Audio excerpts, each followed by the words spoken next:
नमस्कार दोस्तों, कैसे हैं आप सभी? उम्मीद कर रहा हूँ अच्छे होंगे। आज हम बात करेंगे असिस्टेंट प्रोफेसर की जो अभी परीक्षा हुई थी। आ, उस परीक्षा के अंदर टोटल 300 प्रश्न थे इतिहास के। 200 प्रश्नों का सॉल्यूशन 2 एक दिन पहले हमने डाल दिया था, जिसमें इंडियन हिस्ट्री और वर्ल्ड हिस्ट्री को विद सॉल्यूशन कवर कर लिया था। लगभग उसमें 80 से 85% तक प्रश्न डायरेक्ट आए हुए थे, जो मैंने प्रूफ सहित डाल दिए और बच्चों ने देख भी लिए थे।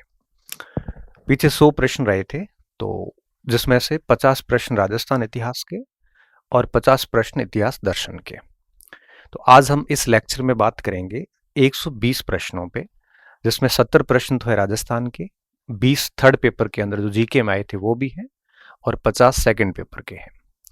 और 70 प्रश्न के साथ साथ में आपके 50 प्रश्न इतिहास दर्शन के हैं। तो टोटल आपके 120 प्रश्नों का सोल्यूशन हम करेंगे। जो इतिहास दर्शन के प्रश्न हैं उनका हमने प्रूफ अटैच नहीं किया है, क्योंकि काफ़ी भाषाई प्रश्न है वो, और उसके संबंध में हम आगे उस पर बात करेंगे। अभी हम राजस्थान इतिहास की बात करें, जिसमें टोटल 70 प्रश्न थे। 70 में से 50 प्रश्न डायरेक्ट जो है वो अपने कंटेंट से थे, मैंने विद प्रूफ बात की, आगे समझाऊंगा। 20 प्रश्न अपनी अप्रोच से बाहर थे। इसके पीछे कारण था। कारण एक तो ये था कि हमने 2 टॉपिक पढ़े नहीं थे, आपको पता है। एक राजस्थान को जानने के ऐतिहासिक स्रोत, और एक राजस्थान के अंदर समाज और धर्म। तो इन 2 टॉपिक से टोटल 6 प्रश्न आए हुए हैं। तो वो तो पढ़े नहीं थे, तो वैसे ही बाहर हो गए। पीछे 14 प्रश्न बचे। 14 में से 6 एक प्रश्न ऐसे हैं जो मुझे लगता है कि किसी भी स्रोत से नहीं है, मतलब बहुत ही डेप्थ रिसर्च बुक्स से उठाए गए हैं। चाहे वो डूंगरपुर सेवा संघ की महिलाओं के नाम हो, चाहे सिरोही प्रजामंडल की 4 महिलाओं के नाम हो, क्योंकि 800 महिलाएं हैं, सारी तो याद नहीं होती। ऐसे कुछ 4-5 प्रश्न हैं जो कहीं से नहीं पढ़ते। 6-7 प्रश्न ऐसे हैं जो छोटे छोटे फैक्ट है, जो होने चाहिए थे कंटेंट में, वो नहीं है। वो थोड़ी सी अपनी कमजोरी रही। बट इतना है कि अगर आपको 70% से ऊपर अगर ऐसे टफ पेपर में भी सामग्री में से मिलता है, तो मुझे लगता है कि ये भी अपने आप में बहुत होता है। पढ़ने वाला इतना करके आ जाता ना, तो उसमें भी कहीं कमी नहीं है। हालांकि हो सकता है कि कई बुक्स में इससे अधिक मिले हो, बट लेकिन 70 में से 50 प्रश्न आप यहाँ से भी आराम से कर सकते थे। एक छोटी सी बुकलेट मार्केट में जारी करी थी, हैंड रिटन थी, आपके पास में होगी, तो उसके सारे प्रूफ है। हम बात करेंगे एक एक के बारे में। आ, एक मिनट, यहाँ से सबसे पहला प्रश्न जो है वो है आपके हाड़ी रानी कर्मावती द्वारा जोहर के समय दिए गए भूमि अनुदान की जानकारी किस ताम्रपत्र से प्राप्त होती है। ये राजस्थान के इतिहास को जानने के जो स्रोत है, गोपीनाथ शर्मा के अंदर सीधा सीधी लाइन दी गई है। ठीक है, हमने ये पाठ पढ़ा नहीं था, इस वजह से नहीं हुआ। इसका उत्तर क्या है? सी इसका आंसर है, पूर्व ताम्रपत्र में। उसके बाद में दूसरा प्रश्न था कि माइक्रोलिथिक लघु पाषाण, देखो इसको आप अपने नॉलेज के बेस पे भी कर सकते हो, और हमने भी पढ़ा इसको। देखो, आहड़ ताम्र पाषाण है, उसमें लघु पाषाण नहीं। लघु पाषाण पाए जाते थे मध्य पाषाण में। ठीक है, ओजियाना बालाथल का संबंध भी मध्य पाषाण से नहीं। मध्य पाषाणिक स्थल ही एक ही है इसमें, सिर्फ और सिर्फ बागौर। बागौर मध्य पाषाण कालीन स्थल है, और हमने बहुत अच्छे से स्पष्ट से बताया है कि मध्य पाषाण काल के जितने भी उपकरण है वो सारे के सारे माइक्रोलिथ थे। इंडियन हिस्ट्री में भी पढ़ा, राजस्थान में भी पढ़ा। तो इसका उत्तर क्या होगा? बी होगा। उसके बाद में तीसरा प्रश्न था कि बालाथल के बारे में कौन सा कथन सही। इसमें मैंने बुकलेट के लगाए हैं, क्योंकि इसकी बुकलेट जारी हो गई थी इस वजह से, और अगली बार हम बुकलेट से की बनाएंगे। कि बालाथल की खुदाई 1993 में आरसी अग्रवाल के निर्देशन में की गई। हमने लिखा था कि बालाथल की खुदाई 1962-63 के अंदर वी.एन. मिश्र के नेतृत्व में भी, और फिर 1994 से 2000 के बीच में फिर आपके आगे वी.एस. सिंधे, ललित पांडे और इन सब ने मिलकर इसकी खुदाई की थी। तो आरसी अग्रवाल का कथन हो जाएगा यहाँ पे गलत। दूसरा है, ताम्र पाषाणिक काल में निर्मित बड़े भवन में 11 कमरों की रचना प्राप्त हुई। हमने बहुत स्पष्ट लिखा था कि यहाँ से 11 कमरों का एक भवन प्राप्त हुआ, जिसके आसपास बड़ी संख्या में ईंटें प्राप्त हुई है। तो पुरातत्वविदों ने उसको दुर्ग कहा। ये कथन बिल्कुल सही है। तीसरा कथन है, लोहा गलाने की भट्टियों के अवशेष मिले हैं।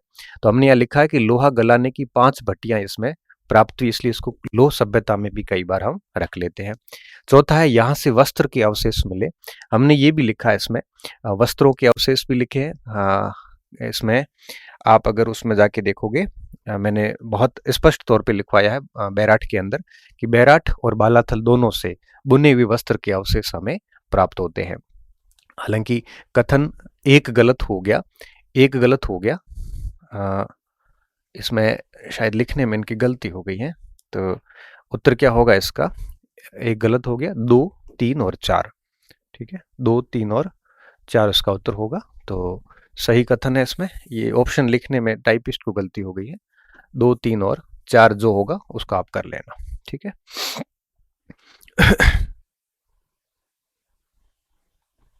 उसके बाद है 4 पुस्तकें। ये पुस्तकें बेसिकली इंडियन हिस्ट्री की हैं और हालांकि इसमें भी दे दी गई है, तो क्लियर सारी लिखी हुई है, बट एक से उत्तर निकल रहा है। निजामी की पुस्तक है ताज उल मासिर, तो निजामी की पुस्तक है ताज उल मासिर। द का 3 होते ही आपका आंसर यहीं पे सीधे तौर पे बैठ जाता है। बाकी ये भी लिखी हुई है, उत्पी की भी लिखी हुई है, सारी पुस्तकें लिखी हुई है हमारे, और यहाँ से एक किताब से ही आपका आंसर सीधा सीधा निकल रहा है। ये हमने पेज संख्या 8 पे लिख रखा है। बैराठ पुरास्थल से संबंधित कथनों को पढ़िए और सही विकल्प चुनिए। ठीक है, यहां से 8 तांबे की आहत मुद्राएं प्राप्त हुई। हमने क्या लिखा है कि भारत की प्राचीनतम आहत मुद्रा जो कि मुख्य रूप से चांदी की बनी हुई है, बैराठ से कुल 8 प्राप्त हुई है।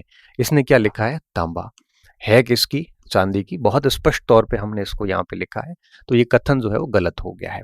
दूसरा, एक कड़े में बंदी इंडो ग्रीक शासकों की मुद्राएं प्राप्त हुई है, तो हमने बहुत अच्छे से इसमें लिखा है कि बैराठ से 28 यवन मुद्राएं प्राप्त हुई, जिसमें 16 मुद्राओं पर यवन मेनांडर के चित्र हैं और एक है वो 16 के हैं, उसमें ये मुद्रा एक बौद्ध विहार के कक्ष संख्या 4 से हमें प्राप्त होती है। तो ये कथन बिल्कुल सही है। इसका मतलब केवल 2 सत्य है और कथन पहला क्या है, गलत है। ठीक है, बहुत सीधी सीधी लाइन लिखी हुई थी, हालांकि इन्होंने बहुत माइनर सा चेंज किया तांबे और चांदी का, बावजूद उसके आप इसको आराम से कर सकते थे। सांबर के नलियासर से प्राप्त कुमार गुप्त की मुद्राओं किस देवता की पूजा लोकप्रियता सिद्ध हुई। देखिए, इसमें कार्तिकेयन के बारे में ये माना जाता है। आप अगर देखोगे कुमार गुप्त की जितनी भी मुद्राएं हैं, सारी की सारी उन्होंने गरुड़ के स्थान पे किसको, मयूर और कार्तिकेयन प्रकार को अपनाया था। कहीं पे भी देखोगे, कहीं पे भी देखोगे तो ये आराम से किया जा सकता था। हाँ, लेकिन इसमें एक दिक्कत थी। इसमें दिक्कत यह है कि अगर राजस्थान की हिस्ट्री, किसी ने अगर भारत के इतिहास का अगर ज्ञान नहीं है, चूंकि ये इंडियन हिस्ट्री का ही पेपर था, तो इसमें दिक्कत नहीं थी। जिसको भी इंडियन हिस्ट्री का थोड़ा सा भी नॉलेज है वो आराम से कर सकता था। हालांकि अगर केवल राजस्थान ही पढ़ा है तब दिक्कत है। बाहर आपने लिखा भी कुमार गुप्त की मुद्राएं गंगा घाटी से, मालवा से, और गुप्त काल और राजस्थान के संबंधों में हम लिखा था कि चंद्रगुप्त की मुद्राएं हैं वो हमें सांबर से प्राप्त हुई है, तो इसको आराम से इस हिसाब से किया जा सकता था। ये वापस वही प्रश्न है जो मतलब राजस्थान के इतिहास जानने के स्रोतों से आता है कि गुहिलों के बारे में किसने लिखा था कि एक स्वतंत्र विस्तृत राज्य का स्वामी है, तो ये सांबर संग्रह है। आगे जब मैं राजस्थान के स्रोत पढ़ाऊंगा तब इसको मैं सारी चीज़ों को बहुत डिटेल से आगे लेने वाला हूँ। मैंने उसको टॉपिक को ले भी लिया है अब आगे, तो अगली अतिरिक्त बुकलेट में दोनों टॉपिक ऐड हो जाएंगे आगे, जैसे राजस्थान का सामाजिक सुधार और धर्म सुधार प्लस राजस्थान के इतिहास को जानने के स्रोत, ये 2 शेष रहे हुए थे जो आगे हमने डाल दिए हैं। उसके बाद में है कौन सा सुमेलित नहीं है, सुमेलित है सॉरी। तो हमने लिखा था नांदसा यूप अभिलेख मालवा राजा सोम द्वारा स्थापित है, ये सही है। बाकी इन दोनों को हमें कहीं नहीं मिला, तो ये दोनों शासक संभवतः नहीं है, इसलिए केवल एक ठीक है। ये हमने राजस्थान के इतिहास बुकलेट संख्या 32-33 पेज पर आप देख सकते हैं। चौहान शासकों के बारे में कौन से कथन सही है, तो पहला कथन है कि वासुदेव ने सांबर झील का निर्माण किया, ये बहुत स्पष्ट लिखा हुआ कि वासुदेव ने सांबर झील का निर्माण किया। दूसरा, अर्णोराज ने अजमेर में अन्ना सागर झील बनाई, ये भी ठीक है, अर्णोराज ने अन्ना सागर झील बनाई, बहुत स्पष्ट लिखा हुआ है। तो कथन 1 और 2 तो सही है।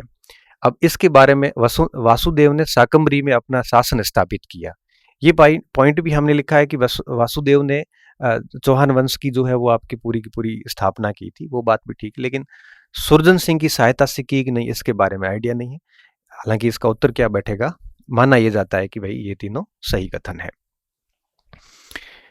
गुप्त काल किस खगोल शास्त्री का जन्म श्रीमाल नगर में हुआ, तो ये हमने भीनमाल जालोर में हुआ, ये पूरा का पूरा इसमें ब्रह्मगुप्त की बात लिखी हुई है। हालांकि इसके लिए आपको थोड़ा इंडियन हिस्ट्री का नॉलेज रखना पड़ेगा। निम्नलिखित कथनों पर विचार कीजिए और सही विकल्प को चुनिए। ठीक है। प्रतिहार नरेशों ने शैव धर्म को प्रोत्साहित करते हुए परम शैव की उपाधियां कई शासकों ने धारण की थी, और राजशेखर जो है वो आपके महेंद्रपाल, महिपाल, इन सब के दरबारी हुआ करते थे। तो फिर ये दोनों कथन ठीक है। पृथ्वीराज तृतीय की माता ने उसके प्रारंभिक काल में किसकी सहायता से उसकी संरक्षिका के रूप में शासन किया था? तो आता है कि माता कर्पूरी देवी का नाना अंगनपाल, मंत्री कैम्बास और सेनापति वामन और स्कंद की सहायता से शासन किया था। तो मंत्री कौन थे? कैम्बास। ये हमने पृथ्वीराज चौहान के अंदर पढ़ा था। अलाउद्दीन खिलजी के द्वारा रणथंभौर पर आक्रमण के कारण क्या थे? तो हमने 2 कारण, इसमें कई सारे कारण लिखे थे। हमने 4 कारण लिखे थे यहाँ पे, कि दिल्ली से गुजरात जाने की जो सामरिक और रणनीतिक अवस्थिति थी वो बड़ी महत्वपूर्ण थी। दोनों शासक साम्राज्यवादी प्रकृति के थे। तीसरा हमने लिखा है कि रणथंभौर ने दिल्ली सल्तनत को भेजा जाने वाला कर भी बंद कर दिया था। तो इसका उत्तर एक तो ये बैठ गया। और दूसरा, अमीर ने अलाउद्दीन के जो बागी थे, जिसमें मोहम्मद शाह, कैबुक खान, बारबक खान, ये सारे नव मुसलमान थे, उनको शरण दी थी, जो कि मंगोल नव मुसलमान थे। तो मंगोल विद्रोहियों को आश्रय दिया। मतलब ये कथन दोनों सत्य है और बहुत स्पष्ट तरीके से इसमें लिखा हुआ भी है। राजपूत प्रशासन के संदर्भ में निम्नलिखित में से कौन सा सही सुमेलित है? हमने नहीं पढ़ा था, लेकिन अगर आप राजस्थान के इतिहास, संस्कृति, परंपरा, विरासत, जो किताब है हुकुमचंद जैन और नारायण माली की, 162 और 163 पेज पे हमें स्पष्ट मिलता है कि आपके दान व शुल्क वे कर थे जो आयात निर्यात के द्वारा वसूले जाते थे। मंडपी का चुंगी कर होता था। क्या होता था? चुंगी कर होता था, और ये था आपके आयात निर्यात। तलार होता था आंतरिक कर। क्या था? ये आंतरिक कर था। और बाकी अन्य कोई छोटे कर होते थे, उनको क्या कहते थे? अभाव्य कहते थे। ये साथ में बुक्स इसलिए बता रहा हूं कि कई बच्चों को था कि पता नहीं कहां से आया। मैंने कहा इस पूरे पेपर के 70 प्रश्नों का विश्लेषण करने के बाद मैंने ये पाया कि आरपी व्यास और दूसरा भाग आरपी व्यास का, हुकुमचंद जैन माली और राघवेंद्र मनोहर, शर्मा पावा, और इसके अलावा गोपीनाथ शर्मा का राजस्थान के इतिहास के स्रोत और राजस्थान का इतिहास, 6 टोटल 6 किताबें, और एक पेमाराम की किताब राजस्थान में भक्ति और वो आंदोलन वाला। इन 7 किताबों से टोटल हमें 56 सवाल मिलते हैं। 14 सवाल फिर भी उनसे बाहर है। तो उम्मीद कर सकते हो कि थोड़ी बहुत समझ लगानी पड़ती है। ठीक है। अब ये प्रश्न इस किताब से हमें मिलता है। मैंने कुछ सोर्स डाले हैं, हालांकि जहां मुझे मेरे में मिल गया तो मैंने उसमें सोर्स नहीं डाला, जहां नहीं मिला वहां सोर्स डाला है। आगे देखिए कि सांगा के बारे में कौन सा कथन सही है। राणा सांगा ने मेहंदी ख्वाजा से बयाना का दुर्ग छीन लिया था। तो राणा सांगा मुगल सेना का नेतृत्व मेहंदी ख्वाजा और सुल्तान मोहम्मद ने किया। मेवाड़ी सेना चंद्रभान और मणिक चंद्र कर रहे थे, और मेवाड़ की सेना विजय भी मेहंदी ख्वाजा बाबर के पास गया, और ये सारी चीजें अभी कथन बिल्कुल सही है। दूसरा क्या है? राजपूत सेना ने भूसावर में पड़ाव डालकर, ये बात ठीक है, बाबर को काबुल और दिल्ली से मिलने वाली सहायता को रोक दिया था। सहायता रोकने जैसा कोई प्रावधान नहीं था। हाँ, ये जरूर था कि भूसावर में सेना रोकने से आपके यूं कहिए कि थोड़ा सा थक गई थी सेना और बाबर को आने का मौका मिल गया था। थोड़ा सा उल्टा सा हो जाता है ये। तो कथन एक सही है और बी गलत है। ठीक है। क्योंकि जब ऐसा कोई कथन आए जिसके बारे में आपने बिल्कुल ही नहीं सुना, तो डेफिनेटली वो हो, जरूरी नहीं वो कथन ऐसा हुआ हो इतिहास में, नहीं हुआ होगा तो नहीं लिखेंगे ऐसे। तो केवल ए सही है इसमें। मालदेव ने नागौर में शासन दौलत खां को पराजित कर वहां का सूबेदार किसे नियुक्त किया? तो ये अपने पढ़ा हुआ नहीं था। हालांकि राजस्थान का इतिहास डॉक्टर गोपीनाथ शर्मा की पृष्ठ संख्या जो 251 है उसमें ये मिल जाता है। ये किताब मैंने क्यों बताई साथ में इसलिए बताते हैं कि अगर आप ये सोचते हो कि पेपर कहाँ से पढ़ते हैं आके और डिटेल से पुस्तकें पढ़नी होती है, तो इतनी पुस्तकें जरूरी हो जाती है। और मैंने जो इतिहास की हैंड रिटन नोट्स जारी किए उसमें विनीता परिहार, BL पनगाड़िया, साथ साथ में मैंने RP व्यास और रीमा हुजा की जो पुस्तक थी वो, राघवेंद्र मनोहर, इन सभी पुस्तकों को निचोड़ लिया था, तब जाके बुकलेट तैयार। अब क्या होता है, उन किताबों को जब निचोड़ते हैं तो कुछ पॉइंट्स छूट ही जाते हैं, क्योंकि अब देखो वो सारी किताबें 500 700 700 पेज की है। अब सारा तो लिखवा नहीं सकते, अब उसमें से कोई छोटा पेज इधर उधर हो जाता है, तो अब वो किताब में सारी तो याद होने में रही। तो इससे अच्छा ये होता है कि अगर आप उसको भी ठीक से पढ़ते हैं और फिर अगर आप किताबें पढ़ना चाहते हो तो किताबें भी पढ़ सकते हैं। तो इसका क्या उत्तर है कि नागौर शासक दौलत खान द्वारा मेड़ता पर अधिकार करने की चेष्टा के कारण मालदेव ने नागौर पर आक्रमण करके और वीरम मांगलियोत को नागौर का सूबेदार या हाकिम नियुक्त किया था। ये यहाँ से प्रश्न लिया गया, हालांकि हमने मालदेव में पढ़ा भी था बट वीरम मांगलियोत का नाम नहीं लिखा था। इतिहासकार फरिश्ता के अनुसार कानड़ा देव का खिलजी के दरबार में वापस जालोर लौटने का कारण क्या था। देखिए यहाँ हमने सीधे तौर पे तो नहीं लिखा, लेकिन देखो नैणसी जो है वो फिरोजा की प्रेम कहानी पे अटके हुए थे, तो ये तो सीधा सीधा आपके दोनों कट गए। अब बचे दो ऑप्शन, खिलजी द्वारा हिंदू राजाओं की शक्ति को चुनौती दी गई और जो कि इनको सहन नहीं हुई। दूसरा था खिलजी द्वारा गुप्त रूप से जालोर पर आक्रमण की तैयारी किए जाने पर, ऐसा कोई संदर्भ कभी आता नहीं है। फरिश्ता ने लिखा है कि नाहर देव, फरिश्ता ने कानड़ा देव को किसकी उपाधि दी है, नाहर देव की, कि आत्मसमर्पण हेतु दिल्ली गए थे, वहां वार्ता हुई है और हाजी उदवीर ने भी इस बात का समर्थन किया।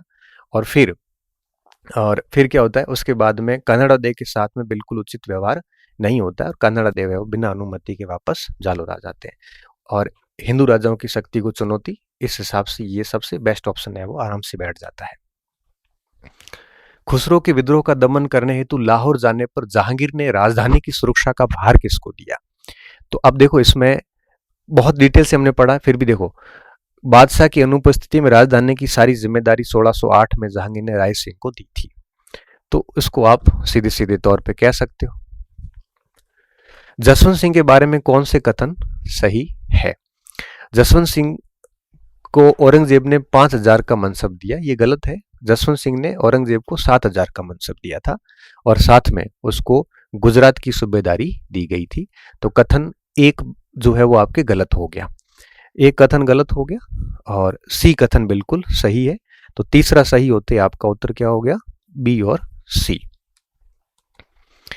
सामंतों द्वारा राज आज्ञा की अवहेलना करने पर शासक द्वारा सैन्य दल भेजकर धौंस जताई जाती थी। आपको कि धौंस जमाना, ठीक है, ये तो भाई न तो मैंने पढ़ाया और न मुझे किसी किताब में मिला। अकबर ने चंद्रसेन के किस समर्थन में सिवा नक्षत्र का सैन्य अभियान किया था। ये राजस्थान के इतिहास गोपीनाथ शर्मा से हमें 263 संख्या पेज पे मिलता है और सोजत के कला को भेजा गया था। राजपूत कालीन प्रशासनिक व्यवस्था में भांजगढ़ किसे कहा जाता था, ये मुझे नहीं मिला और ये कहा जाता था मेवाड़ में सलूम्बर के रावत को, जिसे प्रधान का पद वंशानुगत प्राप्त था। ठीक है। सवाई जयसिंह के काल में फ्रेंच ग्रंथ लोगरिथम का संस्कृत में अनुवाद किसने किया। ये वापस गोपीनाथ शर्मा से प्रश्न पड़ा है यहाँ पे आके और इसका उत्तर क्या है, केवल राम। ठीक है, ये हमें हो जाना चाहिए, तो सामान्य प्रश्न था ये। और भरतपुर के किस जाट राजा ने जसवंत राव होलकर को डीग में शरण देकर ब्रिटिश सेना से उसकी रक्षा की थी। तो ये आपके लासवाड़ी के युद्ध की बात हो रही है, अंग्रेजों की सहायता की थी, ये बात है रणजीत सिंह की।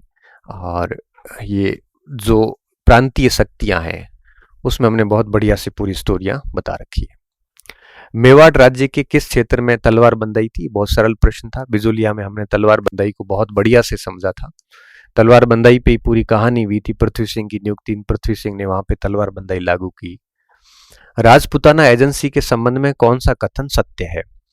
अब देखो राजपुताना की बात करें तो यहाँ पर सबसे पहले 1817 के समय राजपुताना एजेंसी बना दी थी, फिर 32 में इसको कन्वर्ट कर दिया था एजेंट टू गवर्नर जनरल के रूप में और इसका हेडक्वार्टर अजमेर रहा। 1845 में आबू बनाया, जिसको आधिकारिक रूप से 1855 हुआ था, लेकिन वैसे तो ये 1845 में हो गया था। मिस्टर लोकेट को राजस्थान के पहले एजीजी बनाए गए और राजस्थान की पूरी प्रशासनिक राजनीतिक व्यवस्था देखता था। मैंने पूरा बहुत बढ़िया से इसको समझा दिया गया था। तो इसमें 1832 ये बात भी ठीक है, राजपुताना एजेंसी के एजेंट टू गवर्नर जनरल वाला ही ठीक है, अजमेर कार्यालय था ये भी ठीक है, और 22 देशी रियासतों ठिकानों से संबंधित थी ये भी ठीक बात है। तो इसमें सारे कथन है वो सही है। बहुत स्पष्ट लिख लिया था कि इन संधियों के बाद राजपूताना के सभी राज्यों के मध्य बेहतरीन शासन हेतु राजपूताना एजेंसी का गठन किया, जिसने 1817 से लेकर 1948 तक काम किया। इसका प्रधान एजेंट कहलाएगा, जो कि भारत के गवर्नर जनरल के प्रति उत्तरदायी होगा। इसे एजेंट टू गवर्नर जनरल कहा जाएगा। सारी लाइन टू लाइन सेम थी, मैंने बहुत अच्छे समझाया था। EIC, Rajputana agency, political agent, advocate agent, पूरी कहानी हमने पढ़ी थी इसमें। धौलपुर समझौता, ठीक है, ये हालांकि मैंने राजस्थान के इतिहास में तो नहीं पढ़ाया, बट ये भारत के इतिहास में पेज नंबर 59 आधुनिक भारत में पढ़ा था, जिसमें सीधा सीधा था कि मई 1741 में सवाई जय सिंह और बालाजी के मध्य, बालाजी इसलिए आधा लिखा है कि ये पूरा टॉपिक बालाजी बाजीराव का ही चल रहा था। तो कथन असत्य कौन सा? ये बिल्कुल असत्य नहीं है, ये बिल्कुल असत्य नहीं है। और लास्ट में ये लिखा है हमने कि मालवा का प्रांतपति शहजादा अहमद को बनाकर और उसका नायब सूबेदार पेशवा को बनाया। तो इसने क्या लिखा है? पेशवा को मालवा की सूबेदारी नहीं दी जाएगी। ये कथन पहले विकल्प से यहां से आपको उत्तर निकल जाता है। ये सामान्य प्रश्न था कि 1857 की क्रांति के प्रारंभ होने पर डिक्सन ने अजमेर के शस्त्रागार और गोला बारूद की सुरक्षा व्यवस्था ब्यावर के मेर रेजिमेंट के सैनिकों को अजमेर में तैनात किया। हमने भी इस बात को लिखा है कि अजमेर की सुरक्षा के लिए 2 मेर रेजिमेंट, डीसा से यूरोपियन रेजिमेंट, मैक मोशन के आदेश से जोधपुर से कुशलराज संघवी के नेतृत्व में घोड़सवार सेना अजमेर बुलाई गई। तो ये कथन बिल्कुल सही है। कारण क्या था?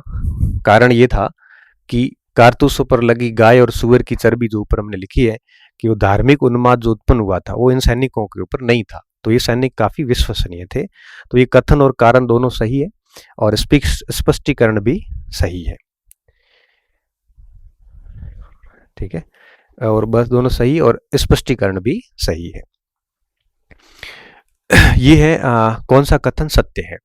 ये आधुनिक राजस्थान का वृहत इतिहास RP व्यास से मिल जाता है, हमें 4 पेज पे मिलता है ये उत्तर कि कौन सा कथन सत्य है इसमें। तो सत्य कथन पहचानने हैं, इसमें 1, 2, 3 सत्य है, चौथा गलत है। चौथा कैसे गलत है? क्योंकि झालावाड़ की स्थापना 1838 में कोटा में हुई थी, मैंने आपको क्रांति में भी पढ़ाया है, लेकिन ऊपर के 3 बिंदु नहीं पढ़े थे, इसलिए इसका उत्तर होगा 1, 2 और 3। ये अपने पढ़ाई हुए में से बिल्कुल नहीं था, क्योंकि इसका पीछे कारण था, जैसे गोद लेने के अधिकार वगैरह, ये समाज सुधार में कुछ कुछ आते थे।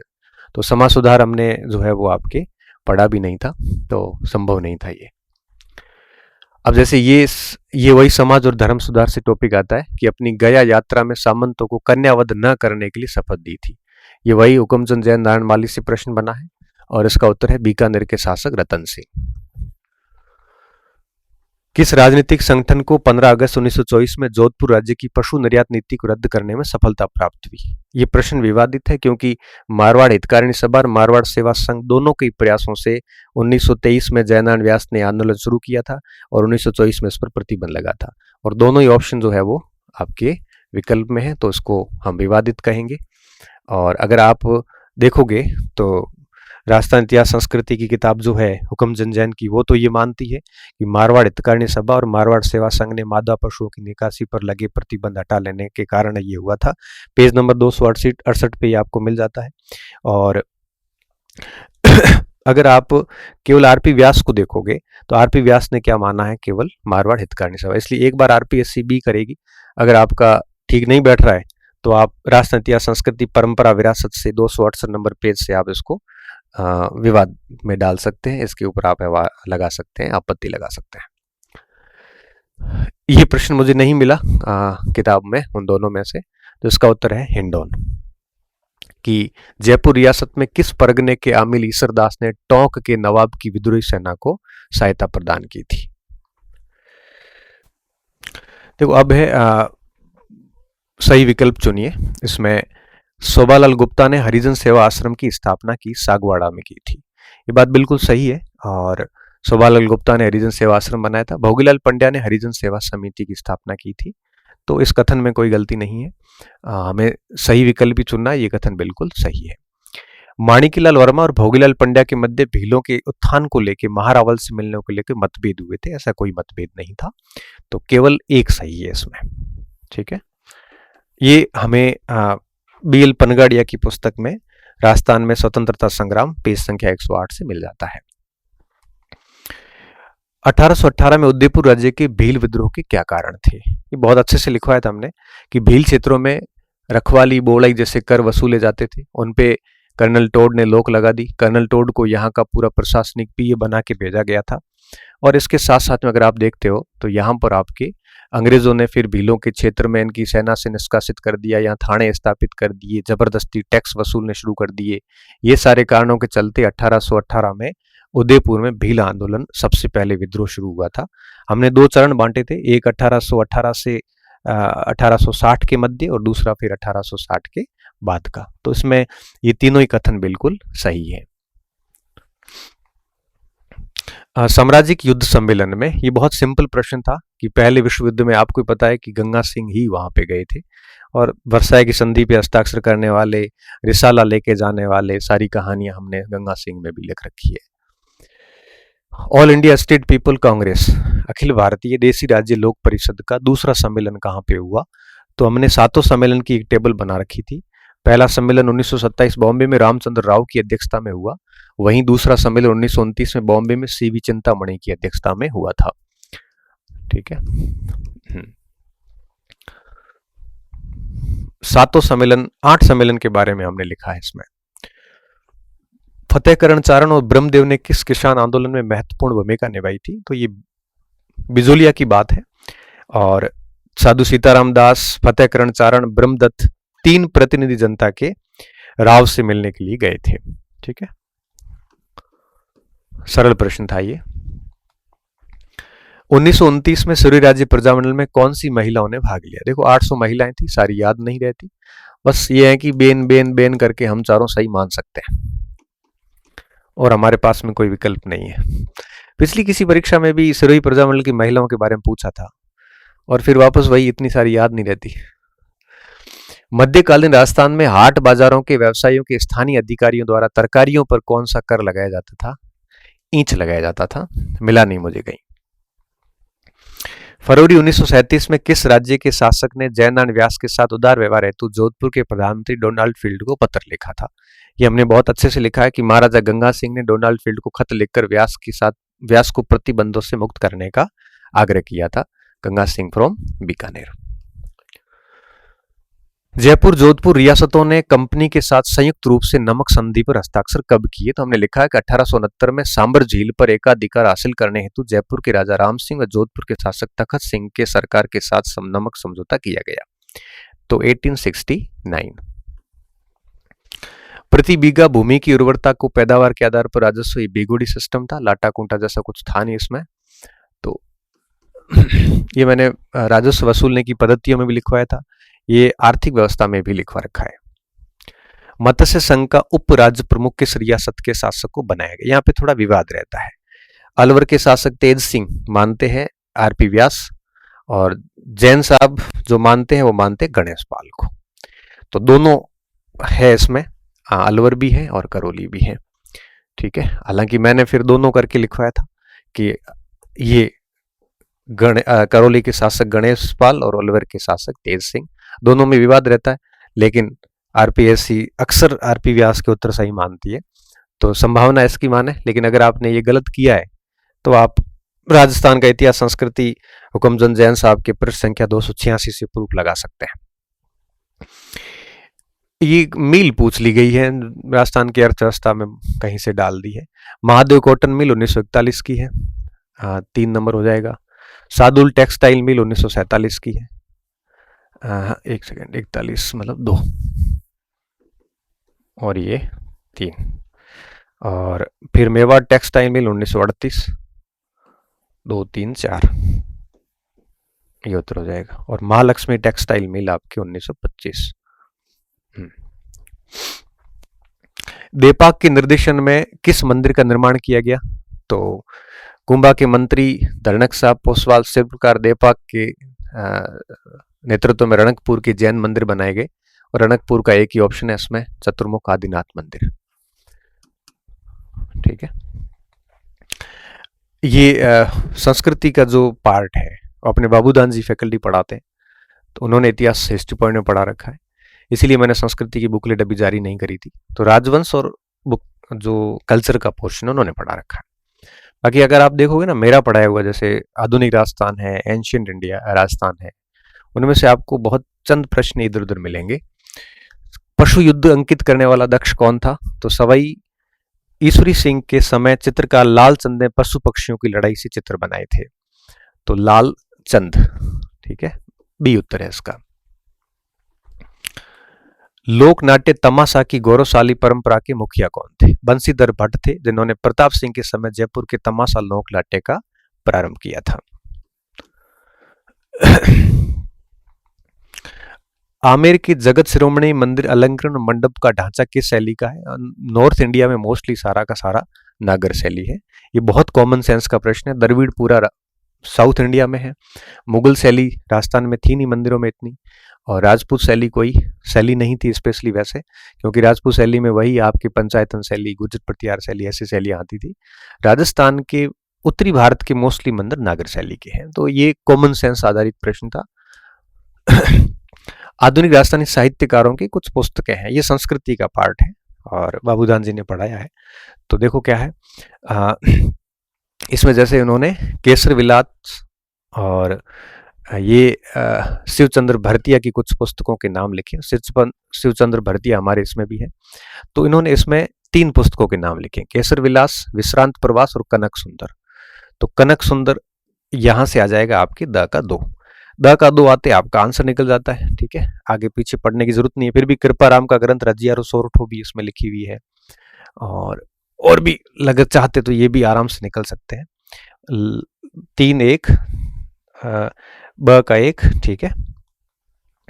ये कुछ पुस्तकें और पूछी थी, राजस्थानी कवि और ग्रंथ, जिसमें जैसे वेली कृष्ण रुक्मणी, तो ये आपको पता है कि जो किताब लिखी गई ये पृथ्वीराज का ग्रंथ है, जिसको कवि दुर्सा आडा ने 5वां वेद भी कहा था। तो ये बिल्कुल सही है। दूसरा, दुर्सा आडा के और भी सही, दुर्सा आडा की किताब थी विरुद्ध छतरी, किरतार बावनी, सुल्तान देवड़ारी कवित, तो ये भी ठीक है। 3 और 4 ठीक है, और 3 और 4 ठीक होते आपका उत्तर यहीं पे आ जाता है। बाकी आपको पता है शिवदास गार्डन अचलदास खींचीरी वचनी का, ये भी नीचे लिख रखी है, ठीक है। तो बाकर बादल डाडी का वीर महायान और भी हो जाता है। 1, 3, 4 सही होते ही उत्तर मिल जाता है इसका। अब ये 20 प्रश्न है आपके थर्ड पेपर के, ठीक है, जो राजस्थान जीके का पेपर था। उसमें खानवा के युद्ध में किस आमेर शासक ने सांगा का साथ दिया था? तो हमने लिखा है आमेर के शासक पृथ्वीराज थे। सिद्धांत सार कौस्तुभ ग्रंथ की रचना किसने की थी? तो हमने लिखा है कि पंडित जगन्नाथ द्वारा ये ग्रंथ सम्राट सिद्धांत और सम्राट कौस्तुभ की रचनाएं की थी। सिद्धांत सार और सम्राट सार कौस्तुभ की रचना किसने की? पंडित जगन्नाथ ने, ठीक है। 9 मुसलमानों को आश्रय देना दिल्ली सुल्तान से युद्ध का कारण बना, वो सेम बात आ गई वापस अमीर वाली। तो ये डी उत्तर इसका। बागोर से संबंधित देखो अशुलियन उपकरण, मैंने भारत के इतिहास में पढ़ा था कि अशुलियन संस्कृति दक्षिण संस्कृति है और ये निम्न पुरापाषाण काल की, इसलिए ये हो नहीं सकता। बी उत्तर बिल्कुल सही है, ठीक है। अब ये वही कर सकता था जिसको थोड़ा बहुत इंडियन हिस्ट्री का नॉलेज हो, ठीक है। किस राज्य के शासक ने मुगल शहजादा कामरान को परास्त किया था? तो हमने राव जैतसी में लिखा था 1534 में राप्ती घाटी के युद्ध में जैतसी हुमायूं के भाई कामरान को पराजित करता है, और इस युद्ध की जानकारी राव जैतसी छंद में हमें प्राप्त होती है। तो बीकानेर। उसके बाद में है कि कौन सा सुमिलित नहीं है? मजारें पूछिए, दरगाहें पूछिए, कौन से किले में है?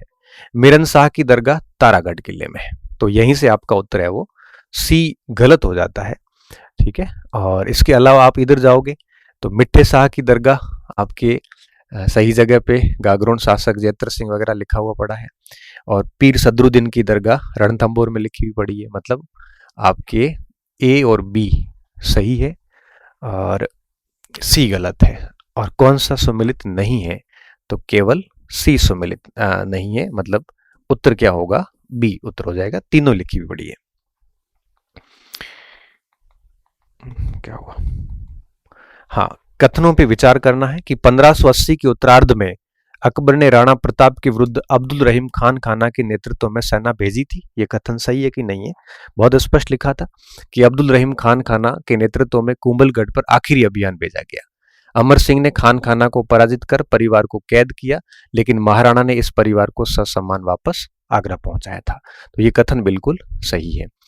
दूसरा है बी कथन क्या है कि दिवेर के युद्ध में राणा प्रताप का साथ कुंवर अमर सिंह और बामा शाह ने दिया था।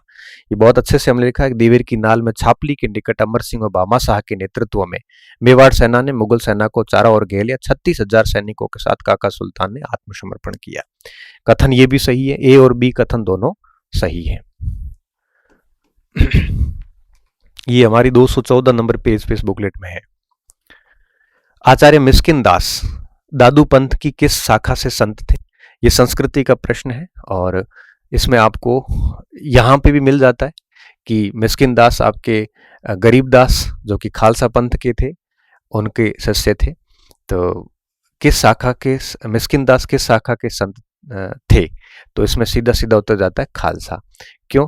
क्योंकि देखो मिस्किन दास और गरीब दास ये दोनों के दोनों खालसा पंथ के प्रवर्तक थे। इनकी मुख्य पीठ नरेना में थी। नागा शाखा सुंदरदास की थी और इसके अलावा भी इसमें बहुत सारी और भी चीजें, यहीं से उत्तर निकल जाता है।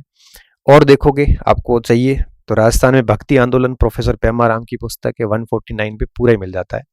वहाँ खालसा में वापस वही लिखा है कि गरीबदास और उनकी जो है वो मिस्किन दास आचार्य थे, दोनों ये खालसा पंथ के थे। यहाँ पे भी है, यहाँ पे भी है, हालांकि इसमें कुछ विवादित है नहीं। स्थानधारी वो थे जो राजपूताना को छोड़कर उत्तर में जाकर बस गए थे। खाकी वो थे जो शरीर पर भस्म लगाकर सिर की जटा बांधकर छोटी टुकड़ियों में घूमते फिरने वाले दादूपंथी थे। नागा वो थे जो आदि पुरुष दादू जी के शिष्य सुंदरदास जी से थे। उनका प्रहलाद दास भी वे नागा साधु जयपुर और जोधपुर की राजकीय सेना का हिस्सा भी बने थे। ठीक है। मीरा सावित्री कमला सुकीर्ति देवी, अब ये प्रश्न कहां से आया? ये राजस्थान में प्रजामंडल आंदोलन भाग फर्स्ट डॉक्टर राम गोपाल शर्मा की पुस्तक से आया है और इसका उत्तर है डूंगरपुर की सेवा संघ। अब ये प्रश्न मुझे कहीं मिला नहीं था ना, इससे पहले पता था। इसमें कौन कौन थी? तो इसमें लिखा है मीरा बहन, सावित्री देवी, कमला देवी और सुकीर्ति देवी। ये एज इट इज यहाँ से उठा के जैसे उन्होंने यहाँ पे लगा दिया हो। ढोल नृत्य किस क्षेत्र का प्रसिद्ध है? तो हमने लिखा है ढोल नृत्य पुरुषों का है, जालोर का प्रसिद्ध है यहाँ पे। इसके बाद में 1857 की क्रांति में सुमिलित करना था, तो हमने लिखा शिवनाथ सिंह आसोप, लांबिया के पृथ्वी सिंह, गुल्लर के बिशन सिंह, अलानियावास के अजीत सिंह। तीनों ही दिए हैं, एज इट इज दे दिए इन्होंने, तो ए बी सी तीनों सही है। सुरई प्रजामंडल के संबंधित कौन सा कथन सही नहीं है? तो 1934 में वर्धा में सुरई राज्य की नींव रखी गई। हमने क्या लिखा है कि अप्रैल 1935 में बंबई में सुरई प्रजामंडल की नींव रखी गई। तो ये कथन बिल्कुल गलत हो गया, पहला ही। दूसरा, भीमा शंकर शर्मा ने सुरई संदेश नामक पाक्षिक अखबार निकाला। भीमा शंकर शर्मा ने सुरई संदेश नामक अखबार निकाला, तो ये कथन सही है, केवल बी सत्य है इसमें।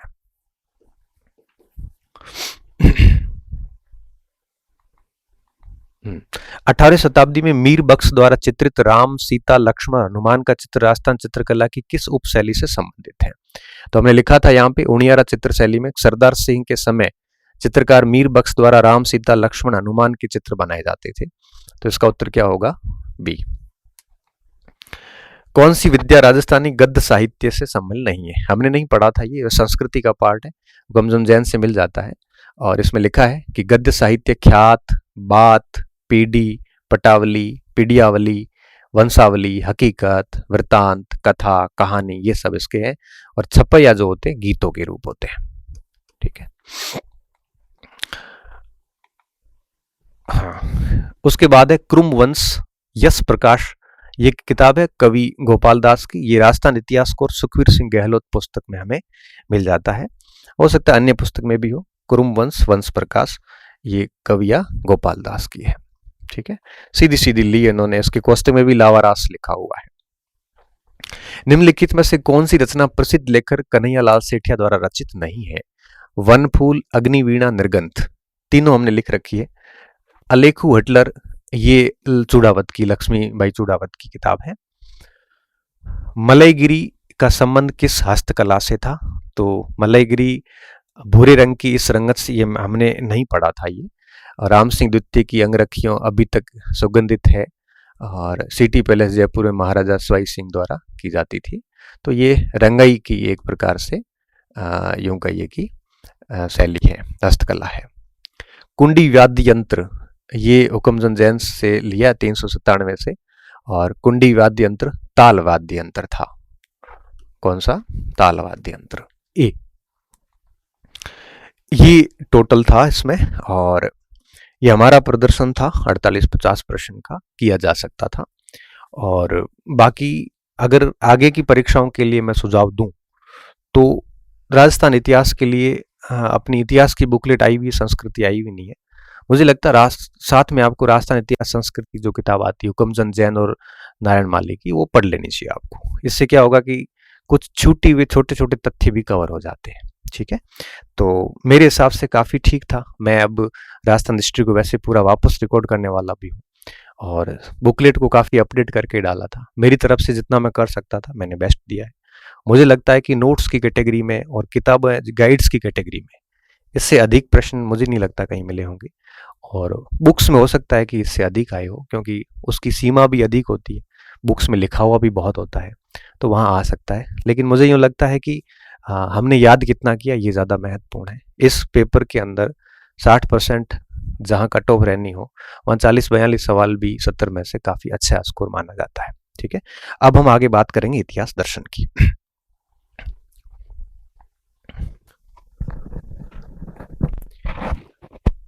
इतिहास दर्शन में भी कुल 50 प्रश्न थे, और अगर आप इसकी कठिनता का स्तर देखोगे तो काफ़ी बढ़िया पेपर था। मतलब बेहद तरीके से इसका विश्लेषण किया गया था। इसमें लगभग 30 प्रश्न फैक्चुअल थे, जो आपको किसी भी पुस्तक में मिल जाएंगे, और हमने पढ़े वहाँ पे भी आप उसको देख सकते हो। 20 प्रश्न ऐसे थे जो लेंदी थे, जो कंसेप्चुअल थे। जैसे ये प्रश्न है, अब इसकी एज इट इज भाषा आपको कोई लेखक नहीं लिखेगा, चाहे मैं शिक्षक हूँ पढ़ाने वाला। अब मैंने विश्लेषणात्मक दर्शन को बहुत ढंग से पढ़ाया है, और उसमें मैंने बहुत बढ़िया से बताया है कि विश्लेषणात्मक दर्शन कल्पनाओं को कहीं स्थान नहीं देता। वो वैज्ञानिक पद्धति पे बात करता है, वो आलोचनात्मकता पे बात करता है, वो विश्लेषण पे बात करता है। वो कहता है कि जब इतिहास की घटनाओं को समझना हो तो उसमें कल्पनाओं को, परिकल्पनाओं को स्थान नहीं देना चाहिए, बल्कि हमें उनकी तथ्यों की पुष्टि करनी चाहिए। हमें हर तथ्य के ऊपर प्रश्नवाचक चिन्ह खड़ा करना चाहिए। तो पूरे अतीत का हमें अध्ययन करना चाहिए। अब जैसे ये समझा दिया, अब जरूरी नहीं कि वो लैंग्वेज परीक्षा में आए, बहुत कम संभावनाएं होती है। तो 20 प्रश्न ऐसे हैं। ठीक है, हालांकि मैंने इसके प्रूफ स्क्रीनशॉट किए नहीं है, क्योंकि ये जो भाग है ये बेसिकली केवल इस कॉलेज प्रोफेसर परीक्षा में है, थोड़ा बहुत नेट में है। तो उस लेवल के बच्चों में इतनी समझ हो जाती है कि इस जो पोर्शन है, मैंने 2022 का प्रोफेसर का पेपर भी सॉल्यूशन करवाया था, इसका दर्शन का, संस्कृत शिक्षा विभाग का भी करवाया था, इसका भी करवा रहा हूँ। तीनों में मैंने स्क्रीनशॉट नहीं डाले, क्योंकि यहाँ जो स्क्रीनशॉट काम करते भी नहीं है। रीज़न ये है कि लैंग्वेज बिल्कुल चेंज हो जाती है। हाँ, मैं इतना कह सकता हूँ कि मेरे जो पढ़े हुए स्टूडेंट हैं, जिन्होंने मेरे से बात करी, तो 50 में से 35 प्रश्न आराम से कर सकता था वो। 70% इसमें से किए जा सकते थे, और ये बात जो भी बच्चा मेरे से दर्शन पढ़ा है वो आराम से कह सकता है। मैंने आपको बताया कि इंडियन हिस्ट्री, वर्ल्ड हिस्ट्री और राजस्थान की हिस्ट्री, तीनों के प्रूफ दिए, आपने देखे। वर्ल्ड हिस्ट्री में तकरीबन 50 में से 45 से 48 सवाल अपने कंटेंट से थे। आधुनिक में भी इतने ही थे, 45 के आसपास। मेडाइवल और एंशियंट में 35 के आसपास थे, 36-37 किए जा सकते थे। राजस्थान में 70 प्रश्न आए थे total, 50 third paper, 20 third paper में और 50 सेकंड पेपर में। तो उसमें से लगभग 50 प्रश्न किए जा सकते थे 70 में से। मैंने सारे प्रूफ सहित बता दिए, इसका प्रूफ बनता भी नहीं है। ठीक है, तो हम इसको सॉल्यूशन करेंगे अभी कि निम्नलिखित में से कौन सा कथन विश्लेषणात्मक इतिहास दर्शन के विषय में सही है।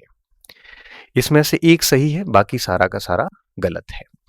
तो मैंने आपको बहुत अच्छे से समझाया था, इसकी मैंने 6 विशेषताएं भी लिखवाई थी, आपको याद हो तो, जिसमें हमने कहा था कि एनालिटिकल फिलोसॉफी ऑफ हिस्ट्री जो है वो एक ही विषय पे बात करता है। वो कहता है कि कल्पनाओं का कोई स्थान नहीं है, इसमें विज्ञान होना चाहिए, इसमें आलोचनात्मकता होनी चाहिए।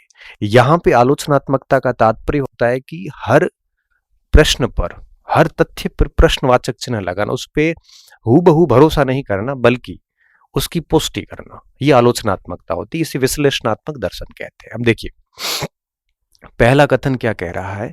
पहला कथन कह रहा है कि यह इतिहास को अतीत की घटनाओं की पड़ताल से नहीं, ये घटनाओं की पड़ताल से नहीं बल्कि इतिहास की अतीत के अध्ययन के विषय के रूप में पड़ताल करता है। बिल्कुल सही बात है। वो कहता है कि हिस्ट्री एक सब्जेक्ट है, ये घटनाएं नहीं है। इसको हमें बहुत वैज्ञानिकता के साथ पढ़ना चाहिए।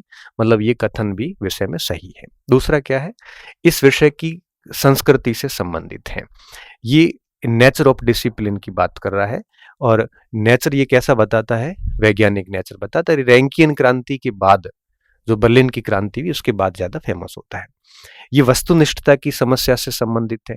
हिस्ट्री के अंदर ऑब्जेक्टिविटी का मतलब होता है वही बात लिखना जो अतीत में घटित हुई थी। कल्पनात्मक जो स्टोरियंस है वो ये नहीं कर पाते। वो कहते हैं कि जहां कहीं फंस जाते हो वहां अपनी कल्पना ऐड कर सकते हो। ये कहते हैं कि वस्तुनिष्ठता की समस्या इतिहास में रहती है और उस समस्या का समाधान कैसे किया जा सकता है। तो ये कहते हैं कि उसको आप है वो विभिन्न सारे तथ्यों की प्रामाणिकता के साथ ऐड करिए। परिकल्पनात्मक वाले कहते हैं कि आप उसमें अपना कल्पनाओं को स्थान दे सकते हो। और चौथा बिंदु है कि यह ऐतिहासिक अन्वेषण जो है, जो आपकी हिस्टोरिकल इंक्वायरी जिसे अपन कहते हैं कि पद्धति से संबंधित है। ये बात बिल्कुल सही है।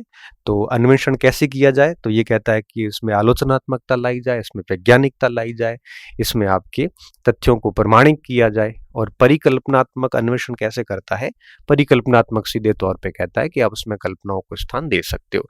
इसका मतलब हुआ कि इसमें चारों कथन आपके सही है। इसका उत्तर क्या होगा, डी होगा। इस पेपर में अधिकतर उत्तर जो है एबीसीडी माने हैं। ये जैसे तथ्य था। और इतिहास के कारण तो मैंने पढ़ाया भी था कि जीआर एल्टन के बारे में कि इतिहासकार जैसे लिखता है वही इतिहास है। ऐसा मैं कई बार बोलता भी हूं। ये सीधा सीधा प्रश्न था, इसको आप आराम से कर सकते थे। अब आया है आपके स्पेकुलेटिव फिलोसॉफी ऑफ हिस्ट्री की परिकल्पनात्मक दर्शन की विशेषता नहीं है। एक विशेषता ऐसी है जो परिकल्पनात्मक दर्शन की नहीं है, बाकी सारी विशेषताएं हैं। अब परिकल्पनात्मक दर्शन जो कहता है वो कहता है कि ये कहता है कि हिस्टोरिकल जो अध्ययन है बड़ा व्यवस्थित होना चाहिए। ये बात भी सही है। इन्होंने कहा कि जहां कहीं फंसते हो वहां आप अनुभव का यूज कर सकते हो। वो अनुभव के खिलाफ वो कहते हैं अनुभव का यूज नहीं कर सकते आप। तीसरा, यह किसी ऐसे सिद्धांत का उपयोग करे जिसके अनुसार ऐतिहासिक घटनाओं की विविधता को एकता का सूत्र दिया जा सके। ये बात भी ठीक है। ये इतिहास में किसी अंतिम अर्थ की तलाश नहीं करते। बिल्कुल ये कथन गलत है, क्योंकि परिकल्पनात्मक हो चाहे वो आपकी विश्लेषणात्मक हो, दोनों का उद्देश्य क्या होता है, लास्ट में एक अंतिम अर्थ पे जाना। तो इसलिए इसका उत्तर भी क्या होगा, डी होगा। ब्रिटिश इतिहासकार आर्थर मॉरविक, ये हमने नहीं लिखा था, ये काफी गहरा तथ्य है, ठीक है, हमारी अप्रोच से बाहर था ये कहते हैं कि कौन से जो प्राइमरी सोर्सेज है, ये सारे प्राइमरी सोर्सेज है, उनमें किस पर गहरी पड़ताल करनी चाहिए। ठीक है, देखो समकालीन जो पत्र होते थे उस समय के कंटेम्परेरी लेटर्स जो होते थे वो सही होते थे, क्योंकि एक राजा से चाहे अधिकारी की तरफ जाओ चाहे अधिकारी से राजा की तरफ आओ, उन लेटर्स में कोई छेड़छाड़ नहीं की जाती थी, तो उनकी पड़ताल की आवश्यकता नहीं होती थी। गुप्तचरों की रिपोर्ट भी बहुत सीधी होती थी, वहां पे भी ज्यादा पड़ताल करने की जरूरत नहीं पड़ती थी। संसदीय और प्रेस रिपोर्ट हमेशा कभी झूठ नहीं बोलती। ये तीनों चीजें ऐसी होती जिसमें झूठ होने की या यूं कहिए कि उसमें छेड़छाड़ की संभावनाएं बहुत कम होती थी। परंतु जो व्यक्तिगत डायरी और आत्मकथाएं होती थी, यहां पे पूर्वाग्रह आ सकता था। डायरीज एंड ऑटोबायोग्राफी लिखने वाले कुछ अतिशयोक्तिपूर्ण लिख सकते हैं, इसलिए इनकी थोड़ी सी गहरी पड़ताल होनी जरूरी थी, ऐसा मार्विक कहते थे। ठीक है, ये मैंने नहीं लिखवाया कहीं पर भी, ये आता है ऐतिहासिक स्रोतों के अंदर और जो विश्लेषणात्मक दर्शन का भाग है। बट हाँ, हमने पढ़ा नहीं था, इसको अपन इस अनुमान से कर सकते थे, इस समझ के साथ कर सकते थे। हालांकि ऐसी समझ परीक्षा हॉल में अप्लाई होना थोड़ी मुश्किल होती है। निम्नलिखित कथनों पर विचार कीजिए। अब ये हिस्टोरिकल कॉजेशन का प्रश्न है, जो ऐतिहासिक कारणत्व जैसे हम कहते हैं उसका प्रश्न है। क्या कहता है, ऐतिहासिक कारण होते क्या, मैं आपको बताऊं। ऐतिहासिक कारण ये कहते हैं कि इतिहास की कोई भी घटना घटित हुई है तो उसके पीछे कोई न कोई कारण जिम्मेदार है। इसमें कोई संयोग नहीं है, कोई अवसंभाविता नहीं होती, बट कोई न कोई रीजन होता है। तो ये पहली बात तो ये है कि ये घटना की व्याख्या करते हैं कारणों के सहारे, और कारणों के सहारे घटना घटना कोई भी घटना घटित होती तो उसके पीछे की आवश्यक परिस्थितियों को भी ये बताते हैं कि क्या सिचुएशंस रही होगी। जैसे खानवा का युद्ध हुआ तो उसके पीछे क्या कारण रहे होंगे, उन कारणों की व्याख्या की पृष्ठभूमि में पूरी घटना की व्याख्या करते हैं। हिस्टोरिकल कॉजेशन ये कहता है। इसके विपरीत एक होता है ऐतिहासिक संयोग। संयोग कहता है कि कोई कारण जिम्मेदार नहीं होते, इतिहास संयोगों से घटित होता है। ये संयोग होता हुआ तभी महाराणा सांगा के जो है वो लगी, तभी चेतक के लगी, तभी के हेमू के आंख में आके कहाँ से आके तीर लग गया, ये संयोगों के कारण ही सारी चीजें संभव होती है। वो ऐतिहासिक संयोग वाले मानते हैं, है ना। इनविटेबिलिटी ऑफ हिस्टोरिकल्स वो मानते हैं। ये लोग क्या कहते हैं, ये कहते हैं कि किसी न किसी कारण के बिना घटना नहीं घटित हो सकती। दूसरा क्या कहता है कि ऐतिहासिक कारण किसी घटना विषयक भविष्यवाणी नहीं होता, कारणों की भविष्यवाणी भी नहीं की जा सकती। तीसरा, यहाँ पे प्राकृतिक विज्ञानों की भांति एक जनरल लॉ मॉडल भी लागू होता है। ये मैंने बहुत बढ़िया तरीके से जनरल लॉ मॉडल आपको समझाया था। और चौथा, ऐतिहासिक कारण कारण नहीं अपितु किसी घटना के घटित होने की आवश्यक परिस्थितियां होते हैं। बिल्कुल परफेक्ट बात है।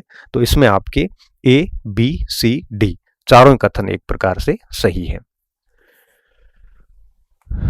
इतिहास में डार्विनवाद। डार्विनवाद का क्या मतलब है? डार्विनवाद का मतलब होता है कि जिस तरह से जैविक विकास का सिद्धांत डार्विन में दिया था, उसी तरह से इतिहास में डार्विनवाद का मतलब है कि इतिहास में भी विज्ञान की भांति विकास हुआ है। तो इतिहास को विज्ञान मानने वाले जो विद्वान थे, इसमें से कौन था? जेबी ब्यूरी के इतिहास न विज्ञान है न विज्ञान से कम है। ठीक है, तो इसका सीधा सीधा उत्तर क्या होगा? बी होगा, हालांकि हमने ये तथ्य कहीं पर भी नहीं लिखा है। ठीक है। निम्नलिखित इतिहासकारों में से किसने इतिहास की व्याख्या मनुष्य और सौर मंडल के परिप्रेक्ष्य में की थी? तो वो थे आपके हर्डर।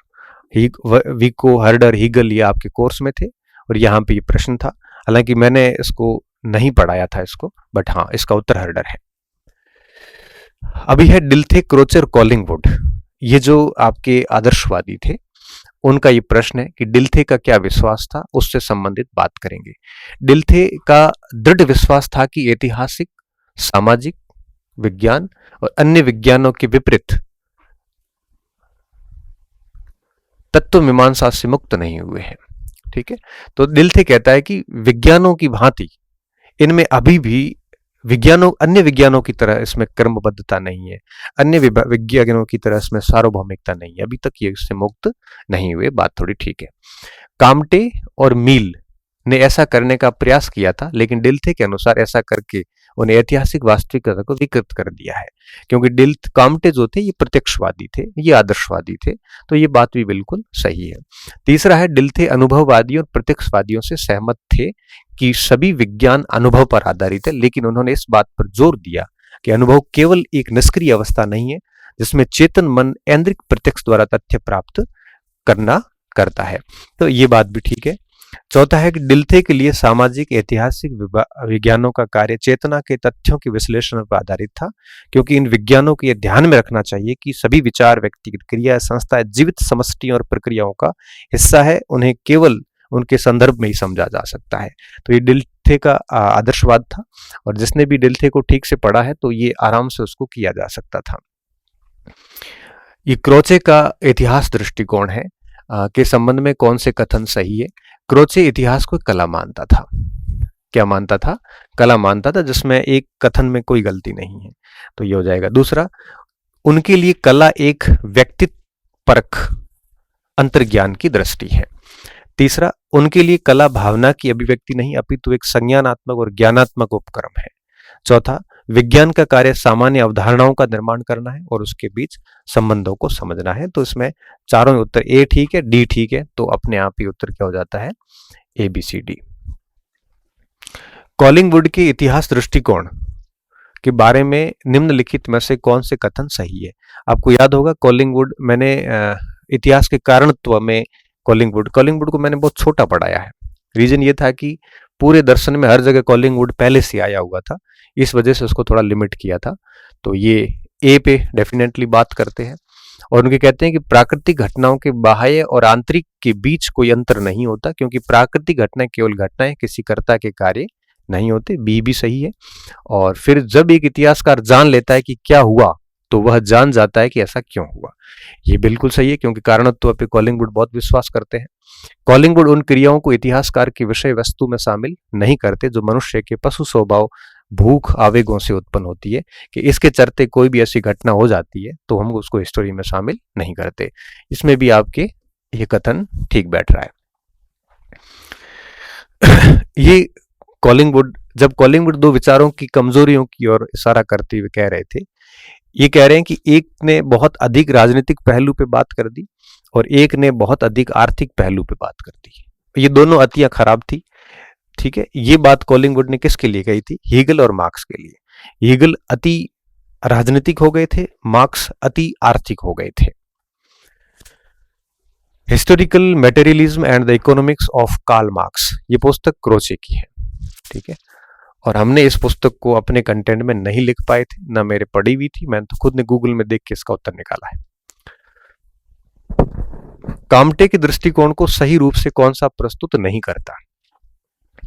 ठीक है, काम्टे थे आपके प्रत्यक्षवादी, और प्रत्यक्षवादी वो होते हैं जिन्होंने बहुत स्पष्ट कहा था कि हम सार्वभौमिकता के नियमों पे विश्वास रखते हैं, ऐसे कानून जो सब जगह समान रूप से लागू होते हैं, बहुत निकट ले जाते हैं विज्ञान के। किसको? इतिहास को। काम्टन ने प्रत्यक्षवादी दर्शन का प्रतिपादन किया था। काम्टे इवन पिता थे इसके, तो ये कथन बिल्कुल सही है। काम्टे सार्वभौमिकता में विश्वास नहीं करते, बिल्कुल करते थे वो। इसका उत्तर क्या होगा? बी।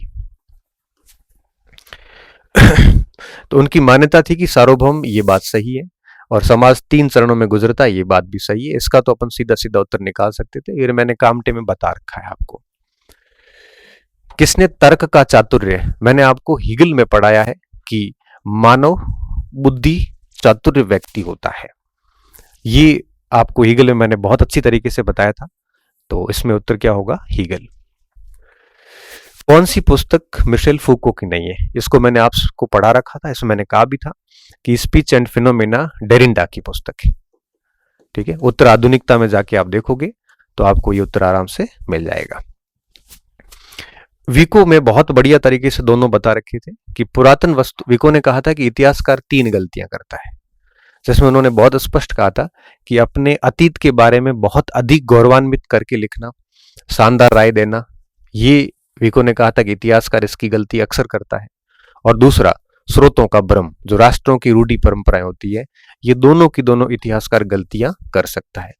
विको जो है वो बहुत अधिक विज्ञान के नजदीक था। ठीक है, तो इसका उत्तर क्या होगा? सी।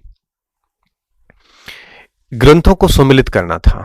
ठीक है, जैसे मैं आपको बताऊं, the end of the history and the last man, मैंने आपको एंड ऑफ हिस्ट्री में द फुकुयामा की जो किताब बताई थी, उसमें सीधी सीधी इस किताब के नाम बताया था। दूसरा, और ये जो मैडनेस एंड सिविलाइजेशन है, ये फूको की पुस्तक है, इसके बारे में भी हमने बहुत बढ़िया तरीके से बात की थी। और द पोस्ट मॉडर्न कंडीशन जो है, ये लायोटार्ड्स की है। इसमें 3 पुस्तकें आपको लिखाई हुई थी, तो उत्तर देख लो आप। 3, अच्छा, एक से ही मिल रहा है वैसे। ठीक है, आगे बढ़ते हैं। ये कथन था टॉयनबी का, जिसको आप देख सकते हैं इसमें, कि मानवता का प्रत्येक ऐतिहासिक रूप पीढ़ी, सभ्यता, संस्कृति, राष्ट्र समूह के लिए अद्वितीय होता है। ये कथन जो है वो अपने आप में टॉयनबी की ओर जाता है। पोस्ट मॉडर्निज्म जो हिस्टोरियंस है, उनकी कौन सी विशेषता नहीं है इसमें? असत्य कथन कौन सा है? ठीक है, तो पोस्ट मॉडर्न में असत्य पे बात करेंगे हम।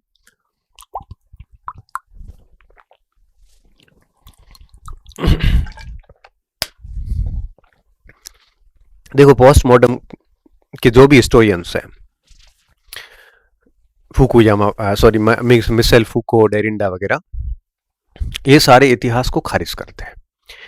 ये ट्रेडिशनल हिस्ट्री को क्लियरली खारिज करते हैं। ये कहते हैं कि डेरिंडा तो कहता है, और ये सारे कहते हैं कि केवल भाषा का संजाल है, बस, इससे अधिक ये कुछ नहीं है। हिस्ट्री को बिल्कुल इन्होंने अस्वीकार कर दिया था। इन्होंने कहा था कि इतिहास में पूरा झूठ लिखा हुआ है, इसमें वस्तुनिष्ठता का पूर्ण अभाव है।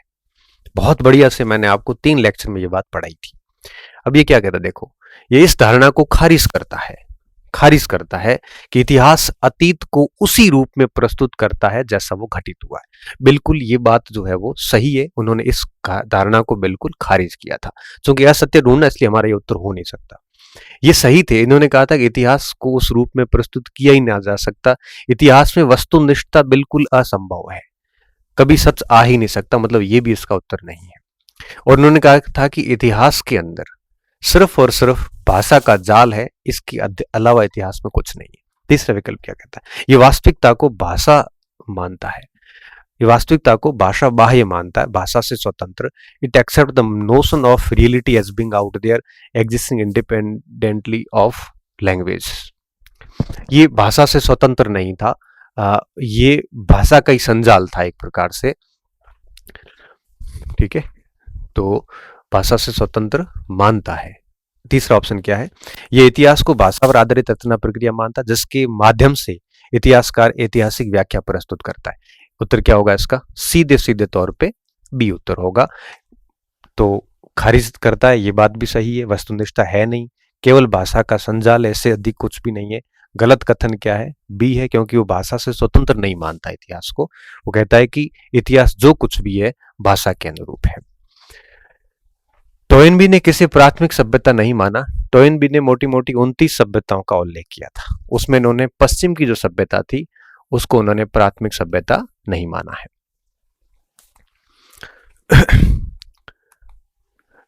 फुकुयामा के दृष्टिकोण को सही ढंग से बताता है। कौन सा ऐसा कथन है जो फुकुयामा को ठीक तरीके से बता रहा है? देखना, फुकुयामा उत्तराधुनिकतावादी थे, और उत्तराधुनिकतावादों के विचार मैंने अभी आपको थोड़ी देर पहले बताया। फुकुयामा ने इतिहास में जो अर्थ को लेकर दशकों से चले आ रही आधुनिकता से चली आ रहे उत्तर आधुनिकवादी मोहभंग और संशयवाद को खारिज कर दिया।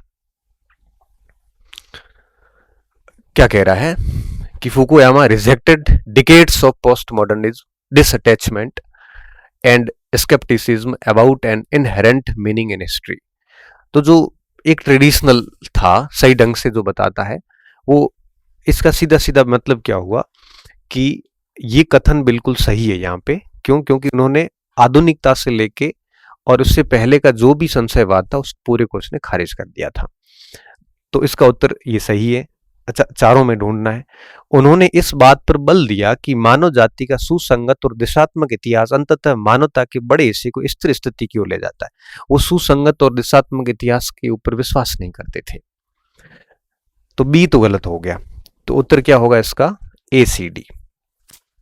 यह एकात्म विकास मानव स्थिति की गतिशील प्रकृति में उत्पन्न हुआ, जो उदार लोकतंत्रों की दुनिया में पूर्णता की ओर अग्रसर है, और ये उदार लोकतंत्रों पर भी विश्वास करते थे। फुकुयामा ने आधुनिकतावाद की प्रमुख शक्तियां जैसे मार्क्स थे, सिगमंड फ्रॉयड थे, चार्ल्स डार्विन थे, उनको अस्वीकार कर दिया। ये बात बिल्कुल सही है। उत्तर क्या होगा इसका? ए, सी और डी। स्पेंगलर और टोयनबी इतिहास के दृष्टिकोण के बारे में सत्य नहीं है। दोनों की बातों में कौन सा बात सत्य नहीं है?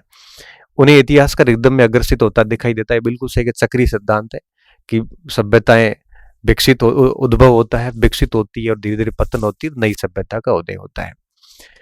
प्रथम विश्व युद्ध पश्चिम के इतिहास में कोई अलग थलग घटना नहीं थी, बल्कि उसके आसन विघटन के लक्षण थे। ये बात भी सही है। दोनों के लिए सैन्यवाद आसन विनाश का संकेत था। सैन्यवाद नहीं था, बल्कि इन्होंने पर्यावरण वगैरह इन सारी चीजों पे बात की थी।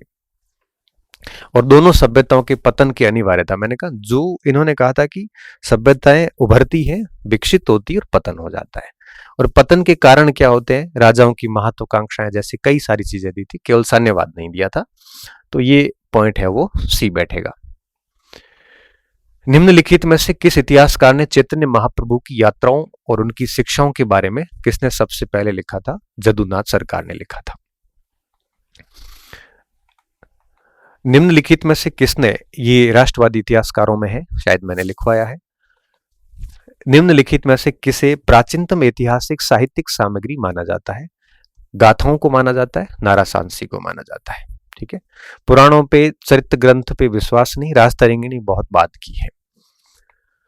भीष्म का जो इतिहास था, भीष्म राजनीति की बात करते हैं तो वो राजनीतिक दर्शन है। निम्नलिखित में से कौन सी मुगल कालीन इतिहास लेखन की प्रमुख विशेषता नहीं है?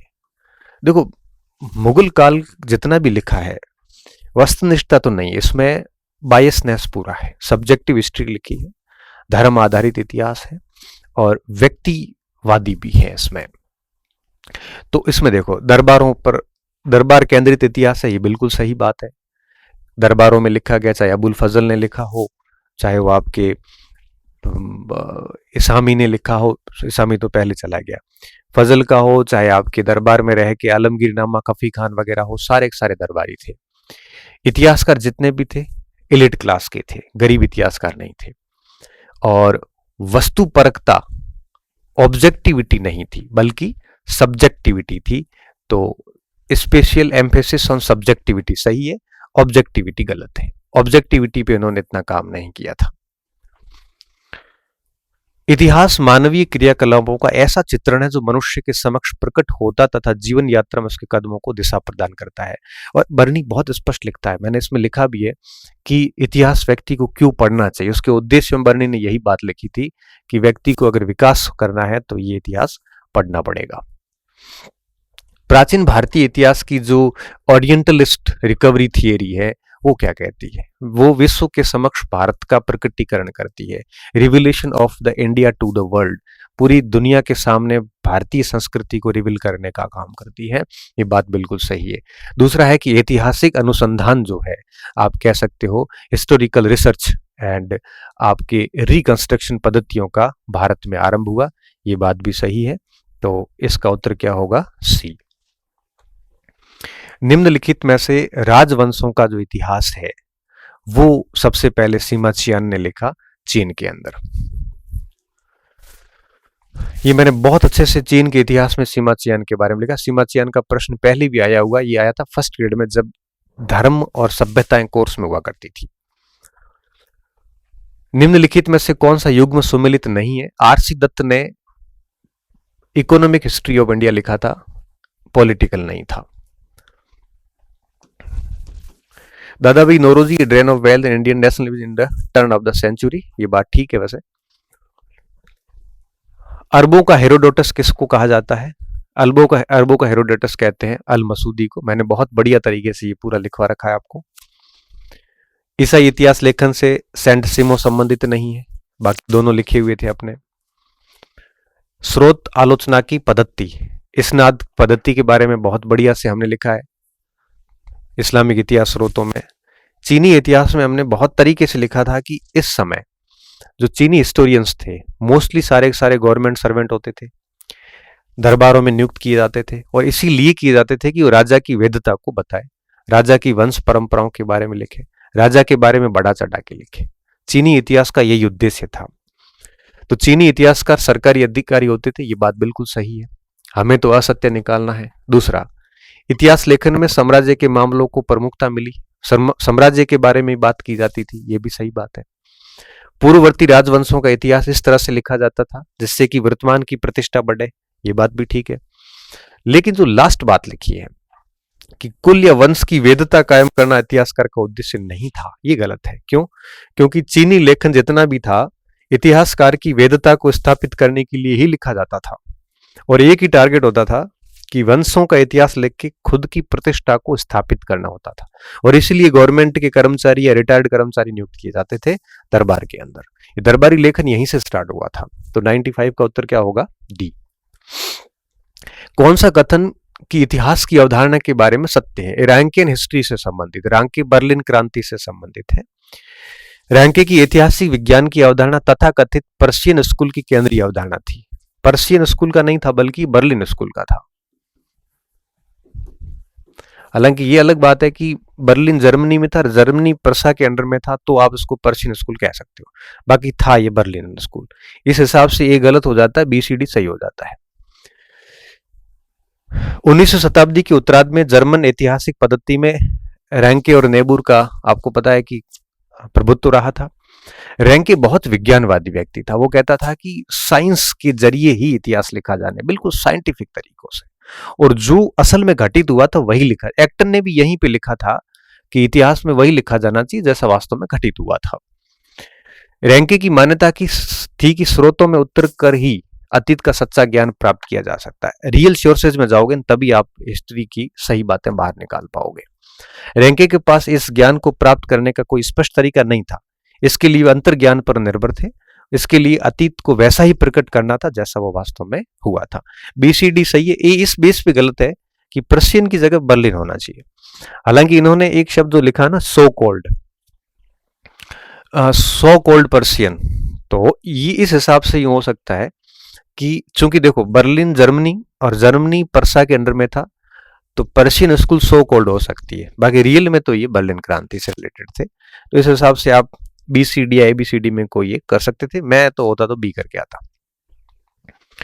मध्यकालीन भारतीय इंडो इस्लामिक इतिहास जो था के संबंध में कौन सा कथन सत्य है? ठीक है, सत्य कथन निकालना है। इस्लामी ऐतिहासिक ग्रंथ मुख्यतः ऐतिहासिक हिस्टोरिकल है, फिर भी उनमें धार्मिक दृष्टिकोण निहित है। ये बात बिल्कुल सही है, क्योंकि धर्म आधारित इतिहास लेखन हुआ था मिडाइवल एज के अंदर। दरबारों के द्वारा इतिहासकार नियुक्त किए जाते थे, तो धर्म के बेस पे ही होंगे। दूसरी बात, इन ग्रंथों में मनुष्य को ऐतिहासिक परिवर्तन के केंद्रीय कारक के रूप में नहीं, बल्कि ईश्वर को इतिहास का आरंभ और अंतिम लक्ष्य माना गया है। जब धर्म पे ऊपर इतिहास होता है ना, तब सारी देवीय कारण जिम्मेदार हो जाते हैं। इतिहासकार को अतीत के पुनर्निर्माण में सत्यनिष्ठ होना आवश्यक माना जाता था, फिर भी प्राकृतिक और अलौकिक के बीच कोई स्पष्ट विभाजक रेखा नहीं बनाई इन्होंने। इस्लामिक इतिहासकारों के लिए भी ऐतिहासिक समय प्राचीन भारतीय और यूनानियों की तरह चक्रीय था। ये बात बहुत सही है, सबने कहा था कि चक्रीय है। चक्रीय का मतलब होता है कि एक वंश का उत्पत्ति होगी, विकास होगा, पतन होगा, नया वंश उत्पन्न होगा, इस तरह से हिस्ट्री है वो साइकिल के अनुसार चलता रहता है। तो इस हिसाब से ABCD चारों सही है। क्योंकि ACD बिल्कुल सही है, तो फिर आपका ABCD हो गया। उसके बाद है कौन सा इतिहासकार कम्युनिस्ट लेफ्टिस्ट इतिहासकार है? देखो, RC मजूमदार नेशनलिस्ट हिस्टोरियंस है, तो आप इसको दोनों काट ही दो। और सुमित सरकार, रोमिला थापर, AR देसाई तीनों ही हैं। ये बहुत अच्छे से लिखा है, बहुत सामान्य फैक्ट है, ये बहुत सरल प्रश्न कह सकते हो आप इसको। नव मार्क्सवादी, वेस्टर्न मार्क्सिस्ट जो है, हालांकि आप इसको विवादित है, इसको आप डिलीट करवा सकते हो। कैसे? इनको यहां पे न्यू मार्क्सिज्म लिखना था, नॉन मार्क्सिस्ट लिख लिया है। पिछली बार एक प्रश्न डिलीट करवाया था बच्चों ने माइकल फूको का, उन्होंने फोकॉल्ट की स्पेलिंग इंग्लिश में गलत डाल दी थी और बच्चों ने उस प्रश्न को डिलीट करवा दिया। इसको डिलीट करवाया जा सकता है, क्योंकि वेस्टर्न मार्क्सिस्ट और न्यू मार्क्सिस्ट लिखना था इनको। नॉन मार्क्सिस्ट शब्द मेरे हिसाब से गलत है यहां पे। तो नव मार्क्सवादी जो थे वो मार्क्सवाद के बाद की बात है, और इनका ये मानना था कि जो समाज के अंदर ये वर्ग संघर्ष की जो भूमिका है, केवल इस पे बल नहीं दिया जाना चाहिए। इन्होंने वर्ग संघर्ष को बिल्कुल अस्वीकार कर दिया था।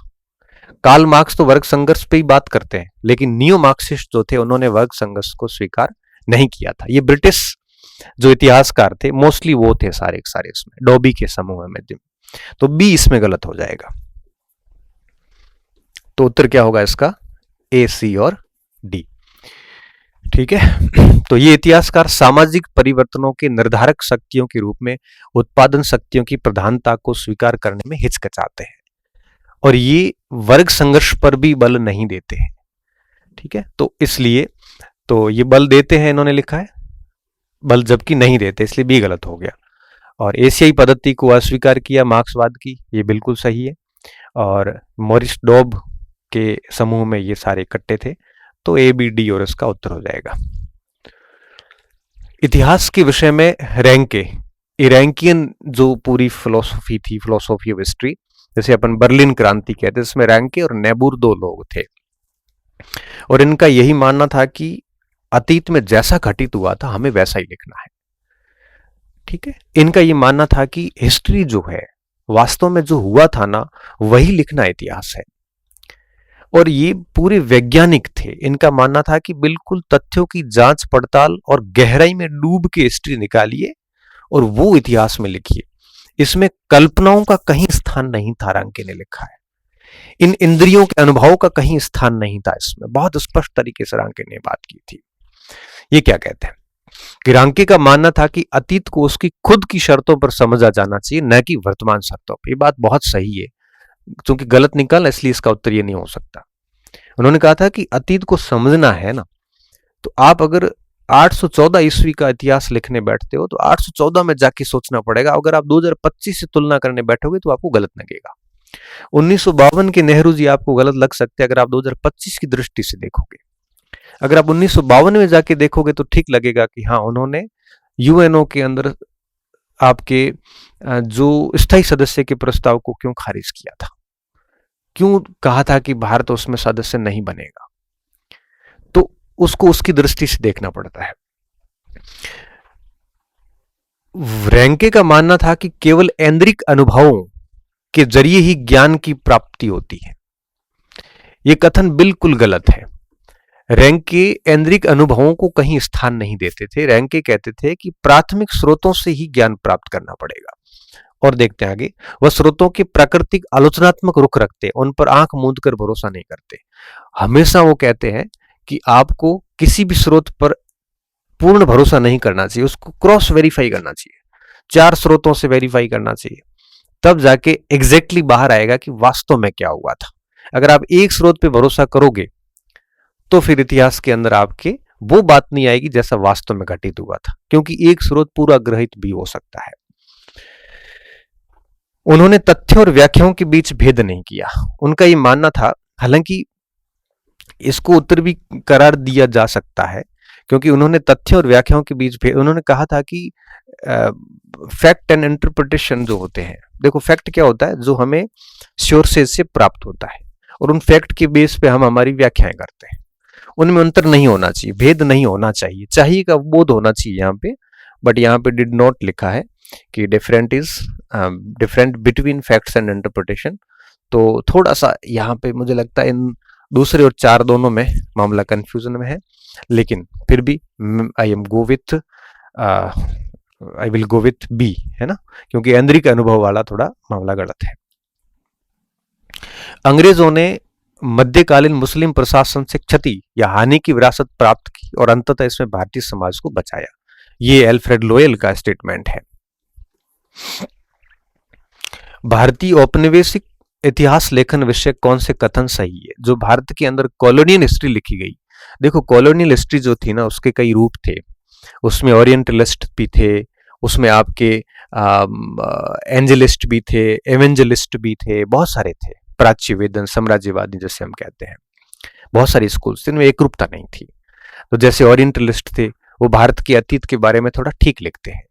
इंपीरियलिस्ट थे, वो भारतीय अतीत को व्हाइट मैन बर्डन थियरी करार देके अतीत की बुराइयां ही बुराइयां करते हैं। ठीक है, तो इसमें क्या है, कौन सा कथन सत्य है? पहला कथन क्या है कि औपनिवेशिक इतिहास लेखन एक रूप नहीं है। ये बात बिल्कुल सही है, वास्तव में एक रूप नहीं है।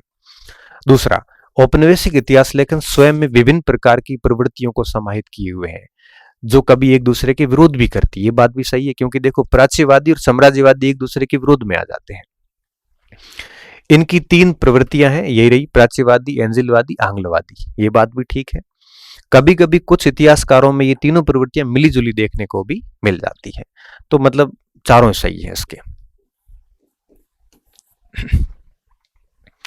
औपनिवेशिक इतिहास लेखन के संबंध में सही कथन पहचानिए। ठीक है, औपनिवेशिक इतिहास लेखन भारत की एकता का श्रेय ब्रिटिश सत्ता को देता, बिल्कुल सही, क्योंकि कॉलोनियल जितने भी थे उनमें से इंपीरियलिस्ट जो भी थे वो सारे ये कहते हैं कि इंडिया में भारत की जो एक यूनिफाइंग इंडिया जो हुआ है उसके पीछे केवल और केवल ब्रिटेन जिम्मेदार है। दूसरा, वो कहते हैं कि ब्रिटेन के आने से पहले भारत में डार्क एज चल रही थी, बिल्कुल अंधकार युग चल रहा था, और भारत का जो समाज था बिल्कुल स्टैग्नेंट था, एकदम अवरुद्ध समाज था, वो प्रोग्रेसिव था ही नहीं, वो अपने पहले के दायरों में जीना चाहता था। हमने आके उनको प्रोग्रेसिव किया, सुधारों के लिए मजबूर किया है। और प्राच्यवादियों ने भारतीय अतीत की प्रशंसा की है। ये बात बिल्कुल सही बात है। तो चारों ही सही बैठ गए। इसमें चारों सही वाला मामला बड़ा भारी है।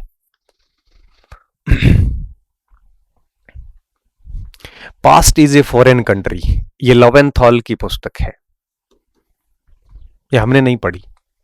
निम्नलिखित में से किस राष्ट्रवादी नेता की आत्मकथा ए नेशन इन मेकिंग, ये सुरेंद्रनाथ बनर्जी की है, ये हमने पढ़ रखी है। कौन सा इतिहासकार सबऑल्टर्न हिस्ट्री से संबंधित नहीं है? ये बहुत अच्छे से पढ़ रखा है। राधा कुमुद मुखर्जी, ये राष्ट्रवादी है। कैसे है? राष्ट्रवादी। बाकी तीनों सब अल्टर्न है। सब अल्टर्न जितने भी हैं वो क्या कहते हैं? सब अल्टर्न कहते हैं कि आपके जो हिस्ट्री है ये केवल राजाओं की लिखी गई, इसमें सामान्य जनता को शामिल नहीं किया गया। तो इतिहास लेखन में उस वर्ग को भी शामिल किया जाना चाहिए था। वो सब अल्टर्न है सारे के सारे। डेविड अर्नोल्ड, ज्ञान पांडे, अरविंद दास, रणजीत गुहा, बहुत सारे लोग हैं। और मैंने पूरी लिस्ट बना के इसमें दी थी, आपको याद हो तो सरल प्रश्न है ये बहुत। सब अल्टर्न दृष्टिकोण से मेल नहीं खाता। ठीक है, अब कौन सी बात है जो सब अल्टर्न से मेल नहीं खा रही है? देखिए इसने इस सिद्धांत को खारिज किया। पहली बात तो प्रश्न क्या है कि कौन सा मेल नहीं खाता? उसने इस सिद्धांत को खारिज कर दिया कि राष्ट्रीय हित में जनता की लामबंदी या तो आर्थिक परिस्थितियों या शीर्ष स्तर से की गई पहल का परिणाम थी। ये बात बिल्कुल ठीक है, मेल नहीं खाता वाला पहचानना है। तो इन्होंने इस बात को वास्तव में खारिज कर दिया था कि राष्ट्रीय हित में जनता की लामबंदी आर्थिक परिस्थितियां शीर्ष स्तर से की गई पहल का परिणाम थी। ठीक है, इन्होंने ये कोई लामबंदी जो होती थी कोई हित में या उसके कारण नहीं होती थी। लामबंदी के कारण कई बार जनता की अपनी डिमांड्स भी होती थी। ठीक है। दूसरा, उन्होंने दावा किया कि उन्होंने एक लोकप्रिय डोमेन की खोज की जो स्वायत्त है। ये भी गलत है। सही है, सॉरी, मतलब मैच नहीं खाता, ये कथन सही है। कथन सही है, मतलब उसका उत्तर ये नहीं हो सकता। ये डोमेन विभिन्न प्रकार के समूह जैसे आदिवासी, किसान, सर्वभागा का को जोड़ता है। मतलब कथन सही है, उत्तर नहीं हो सकता। ये करिश्माई नेतृत्व पर बात नहीं करता, बल्कि ये जनता और लोकप्रियता पर बात करता है। किस पे बात करता है? लोकप्रियता पे। इसका उत्तर क्या होगा? डी। डी पे जाके बैठ सकते हो आप। निम्नलिखित में से कौन सा इतिहास की उपनिवेशवादी विचारधारा से संबंध है? एडवर्ड सईद ओरिएंटलिस्ट थे, बाकी एबीसी सही है।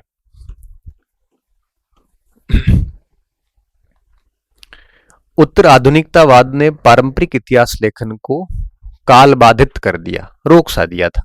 इसके बावजूद इतिहासकार उसके साथ सैद्धांतिक विवाद में उलझने से बचते हैं। हिस्टोरियंस उनसे बचते हैं। क्यों बचते हैं? इसके पीछे रीजंस क्या है? देखिए, वे अपने विषय के ज्ञान, मीमांसीय सिद्धांत और पद्धति से संबंध में आश्वस्त है। वो इतने कॉन्फिडेंट रहते हैं कि हमने जो कहा है वो परफेक्ट है। तो उनसे उलझना फिर मूर्खता हो जाती है। जब व्यक्ति को ये पूर्णता का भाव आ जाता है तो फिर उससे उलझना ही नहीं चाहिए। कोई आदमी ये कहने लग जाए ना कि मैं ही सत्य हूं, बाकी सब गलत है, बाकी सब खारिज है, मेरे अलावा इस दुनिया में कुछ नहीं, फिर उससे बहस करना, उसके साथ आपकी उलझना किसी भी प्रकार से जायज नहीं है। क्यों? क्योंकि वो आपको अपने लेवल पे ले जाएगा, और अपने लेवल पे ले जाने के बाद आप हारोगे, क्योंकि आप उस नीचे के लेवल पे जाओगे ना, फिर आपका मामला ठीक नहीं बैठेगा। फिर वो तू तड़ा के भी ऊपर भी आ सकता है, वो द्वेष पर भी आ सकता है, वो कटु शब्दों पे भी आ सकता है। तो ऐसी स्थिति में कोशिश करनी चाहिए, जब ये चीजें हो जाती है ना, तब हमें उनसे बचना चाहिए। कथन ठीक है ये। दूसरा, वे सदैव से ही उन विषयों, साहित्य, आलोचना, दर्शन को संदेहास्पद मानते हो, हर जगह संदेह खड़ा करते हैं जिन पर उत्तर आधुनिकतावाद आधारित है। ठीक है, खुद के अलावा सब पे संदेह करते हैं। इतिहासकार सदैव से ही अपने विषय को विशिष्ट वैज्ञानिक विषय के रूप में स्थापित करने के लिए प्रयासरत रहे हैं। और इतिहासकार सामान्यतः इतिहास दर्शनों के विरोधी रहे नहीं, कभी नहीं। इतिहासकार हमेशा से दर्शन के पक्ष में रहे हैं, विरोधी नहीं रहे हैं। तो क्यों करते हैं? तो डी तो हटा ही दो आप। ठीक है, ये हो नहीं सकता। और अब क्या बचा है आपके? डी हट गया। उलझनों से बचते हैं क्यों?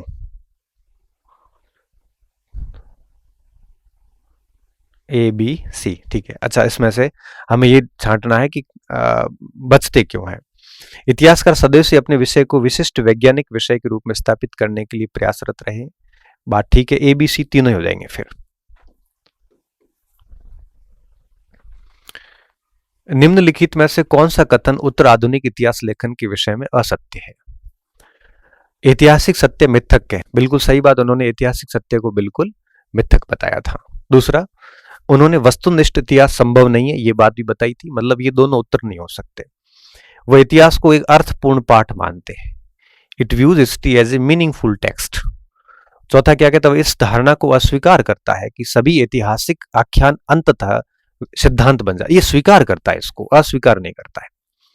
ये मतलब असत्य कौन सा है, एक मिनट, यह इस धारणा को अस्वीकार करता है कि सभी ऐतिहासिक आख्यान अंततः अतीत विषयक सिद्धांत होते हैं, और यह इतिहास को एक अर्थपूर्ण पाठ मानता है।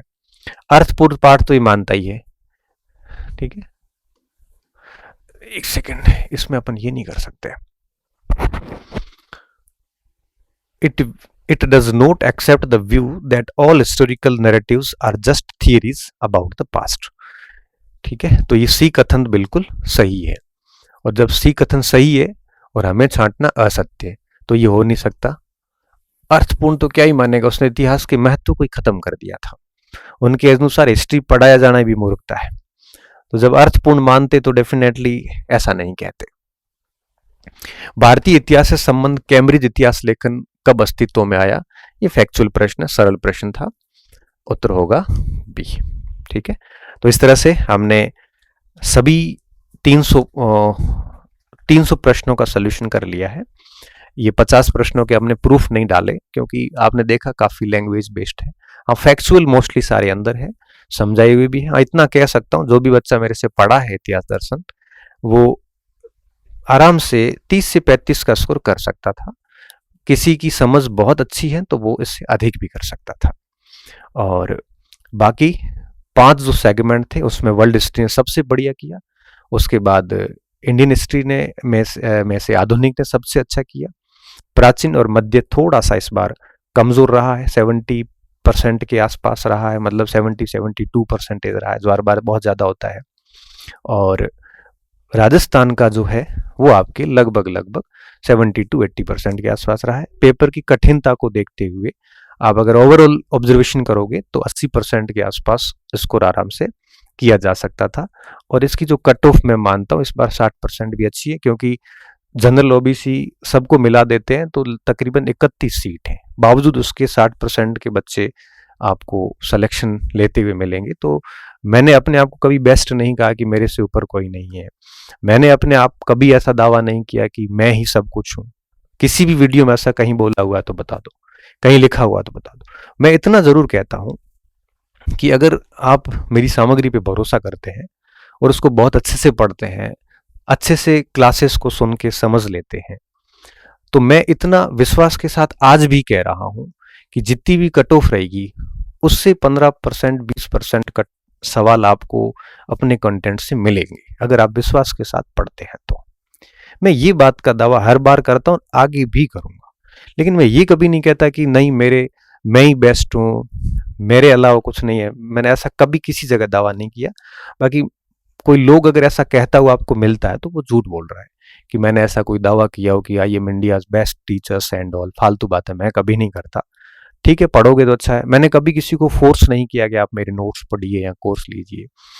मैंने कभी भी किसी भी की भी आलोचना नहीं करी किसी भी प्लेटफॉर्म पे। और हाँ, ये जरूर है कि मैं जब भी एक कंटेंट से रिलेटेड वीडियो बनाता हूँ कि कौन सी बुक्स पढ़नी चाहिए, कौन सी नहीं पढ़नी चाहिए, उस समय मैं सारी किताबों की कमजोरियां भी बताता हूँ, खूबियां भी बताता हूँ। ये मैं बताऊंगा एज शिक्षक होने के नाते, ये मुझे करना पड़ता है। क्यों? क्योंकि स्टूडेंट जुड़े हुए भरोसा करते हैं, तो मुझे बताना पड़ता है कि इसकी कमियां ये, खूबियां ये। उसके बाद आपकी पसंद है कि आपको क्या पढ़ना है। तो मैंने बहुत स्पष्ट रखा है अपने आप को। पिछले तकरीबन 15 साल से इस इंडस्ट्री में हूँ, तो मैंने मेरे सिद्धांतों के साथ कभी वो समझौता नहीं किया है। मैंने कभी किसी को मजबूर नहीं किया है कि नहीं आप मेरा ये वो। ठीक है, टीचर हूँ, पढ़ाता हूँ, चीज़ों को समझाता हूँ, बहुत वैज्ञानिक तरीके से पढ़ाया है मैंने। हर टॉपिक को बहुत अच्छी तरीके से सारगर्भित करके एक फ्रेमिंग करके आप तक पहुंचाई है। मेरा उद्देश्य सिर्फ इतना ही होता है कि समझा दूं आपको। प्रूफ देने की मेरी इच्छा ही नहीं होती। देना इसलिए पड़ता है कि कई सारे लोग बच्चों को भ्रमित कर देते हैं, इसलिए मेरा कोई ऐसा इंटेंशन नहीं है। और टीचर की लिमिट होती है, नोट्स की किताबों के साथ तुलना की भी नहीं जा सकती, क्योंकि मेरे 10 एक बुकलेट है। अगर इसको टाइप करवाते हैं तो मैं बहुत कह सकता हूँ कि जैसे 3000 पेज के आसपास अपने सारी बुकलेट्स हैं। इनको अगर मैं टाइप करवाऊँ ना तो 1000-1200 पेज की बढ़िया किताब बन जाती है। 1000-1200 पेज की किताब जिसमें Indian history, world history, Rajasthan history सब आती है। ठीक है, 9 बुकलेट है और 350 के एवरेज से मानोगे ना तो लगभग 3000 से 3200 हस्तलिखित पेज है। हस्तलिखित को जब आप कंप्यूटर में करते हो तो वो 30-40% हो जाता है। एक बुक बनती है। एक बुक से अगर 80% सवाल आते हैं तो मैं मानता हूं कि 8 किताबों से 90% भी आ जाते हैं, उससे वो एक बुक से इतना आना बहुत ज्यादा महत्वपूर्ण है। ये बात बच्चा मार्केट में अच्छे से समझता। आप आज की इस दौर में, तकनीकी के इस दौर में, आप किसी को भी मूर्ख नहीं बना सकते। ठीक है, तो ये सब कुछ आपके सामने था और आगे एक वीडियो बनाऊंगा जिसमें आगे फर्स्ट एड की हिस्ट्री को लेके कैसे टारगेट करना है, कैसे तैयारी करनी है। बहुत बहुत धन्यवाद विद्यार्थियों, अच्छे रहिए, मस्त रहिए। और हाँ, आपने धैर्य रखा क्योंकि 200 प्रश्नों का सोल्यूशन पहले दे दिया था, फिर 2 दिन बीच में जयपुर चला गया, वापस मैंने कहा अब दे देता हूँ। ठीक है, इस दरमियान भी कई लोगों ने आरोप लगा लिए कि आए नहीं इसलिए कुंजी नहीं बनाई। कितनी संकीर्ण और छोटी मानसिकता होगी लोगों की कि आए नहीं आए वो अलग इश्यू है। वो बच्चों को सब पता है, जिसने मेरे से पढ़ा है उसको मुझे साबित करने की आवश्यकता नहीं है। ये मैं साबित क्या कर रहा हूँ, साबित वहां कर रहा हूँ जो पढ़े नहीं है, यूं ही उसको मिसगाइड किया जा रहा था। ठीक है, जो भी वो, जिसकी जो मानसिकता, जिसके पास जो होता है व्यक्ति वही प्रस्तुत कर सकता है। बहुत बहुत धन्यवाद विद्यार्थियों, अच्छे रहिए, मस्त रहिए, पढ़ते रहिए और हाँ, खुद से अच्छे से मेहनत करिए। बाकी आप नेगेटिविटी से दूर रह के हमेशा अच्छा सोचिए। धन्यवाद।